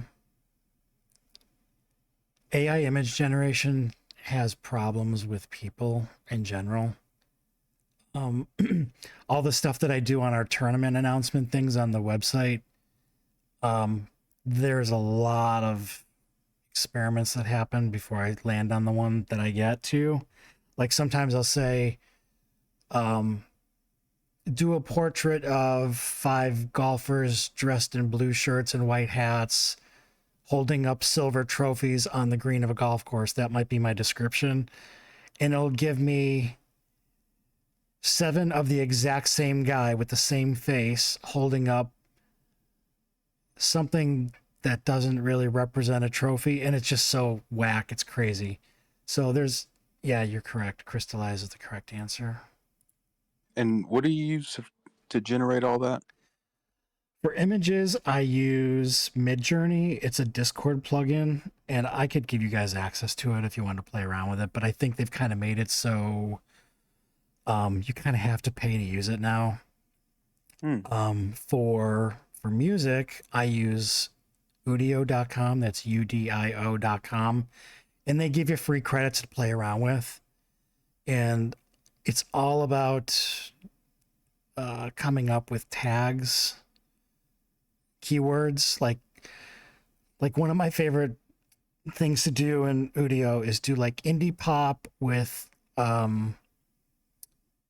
sort of what's the other keyword I like to do?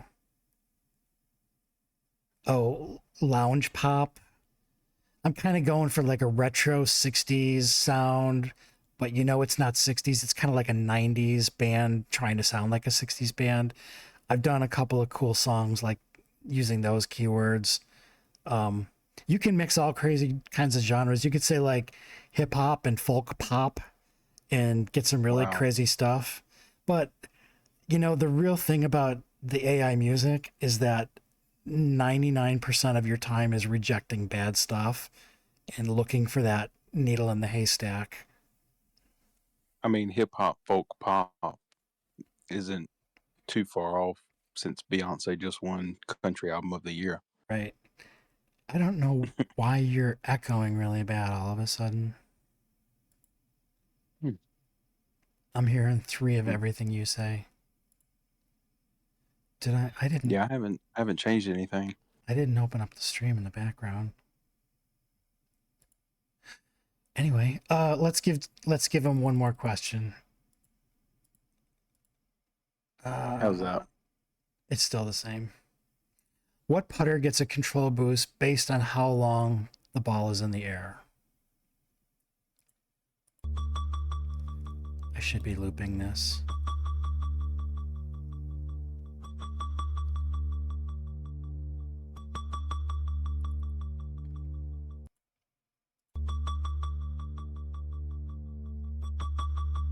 This test should be mandatory for new members. Yeah, I could, well, I'm not a programmer, but I could probably make a chain of web pages that if you get the wrong answer, you go one direction. If you get the right answer, you go in another direction. You could probably make a basic knowledge question, but there's nothing stopping people from looking it up in the game. You're close. Eagles Landing, that is the correct answer.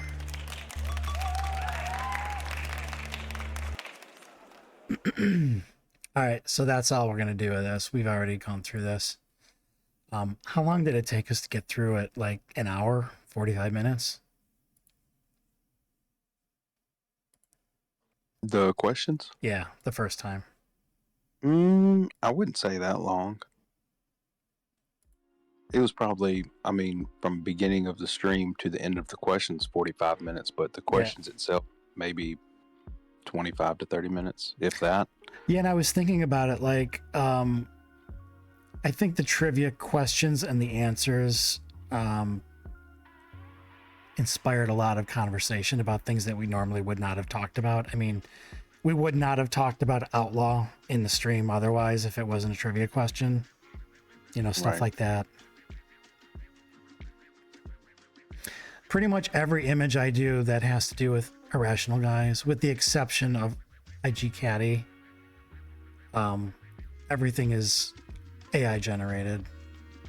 I changed the background on the stream tonight because here in Chicago we're supposed to get freezing rain and snow tonight. I was figuring I would just kind of reflect that in the background. See you later, Six. Oh, Six is leaving. I keep forgetting he's like 3 hours, 4 hours behind me. Yeah. Good night, Six. Thanks for hanging out. He's still hitting us with bag suggestions on the way out the door. I love it. Yeah, I haven't used Lodestar in a bag in, God, it's gotta be 18 months. I think it was one of those, it was either Lodestar or Hydra Force that I was using when I started in the game. Uh-huh. But I mean, I haven't used it since. Maybe during the Palo clash, but that was what, maybe a month and a half ago, something like that. Yeah, I mean, it's a really good option when you're leveling up at, you know, like level 5, level 6. It's a good par 3 option when you don't really have all the pieces to make a good bag, but you've got some halfway decent individual clubs. You know, you could do a Meteor Jumpstart Lodestar for a par 3 setup that would be good at a sort of a medium level, player level. That's the kind of stuff we used to do. We would do like Meteor Jumpstart Trailblazer for a par 3 bag, or Meteor Jumpstart High Flight. God, we were so clueless.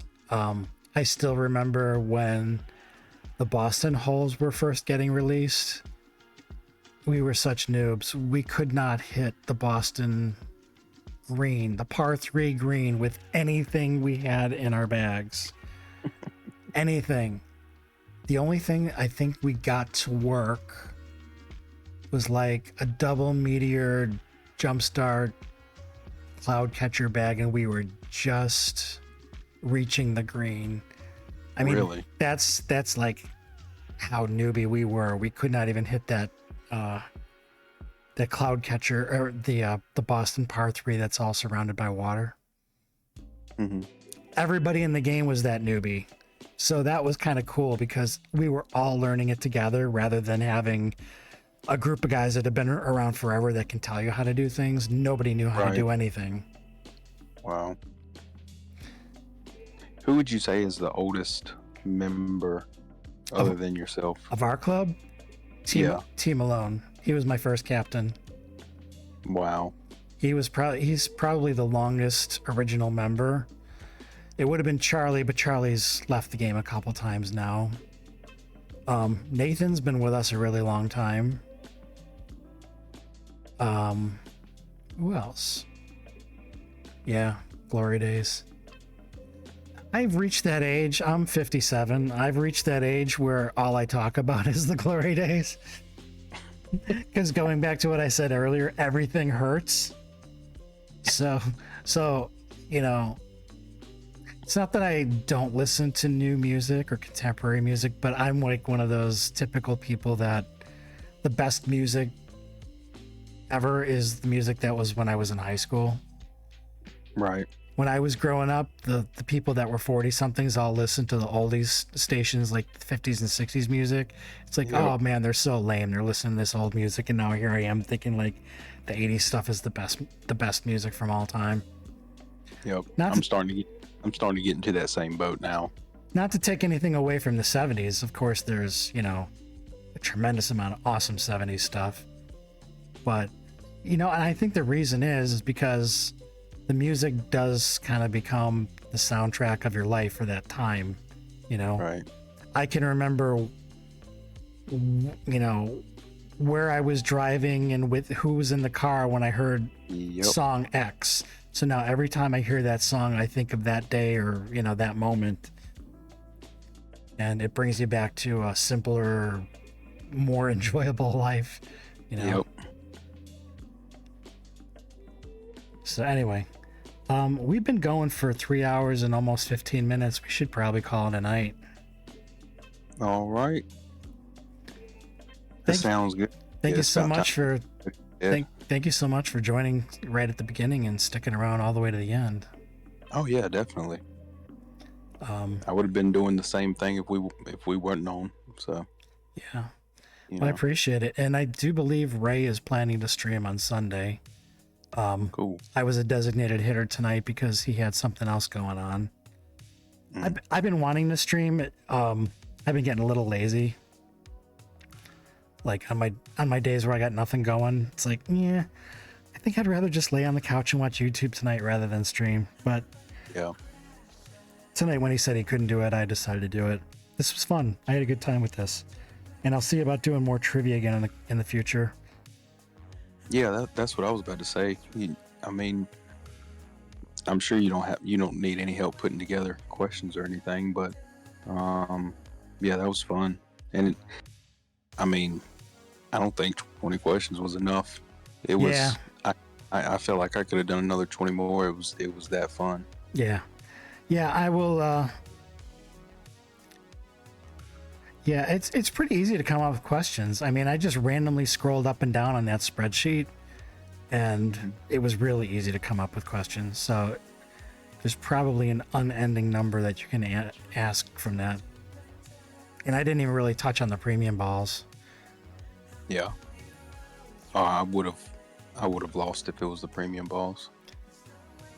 Man, where's the soundboard when you need it?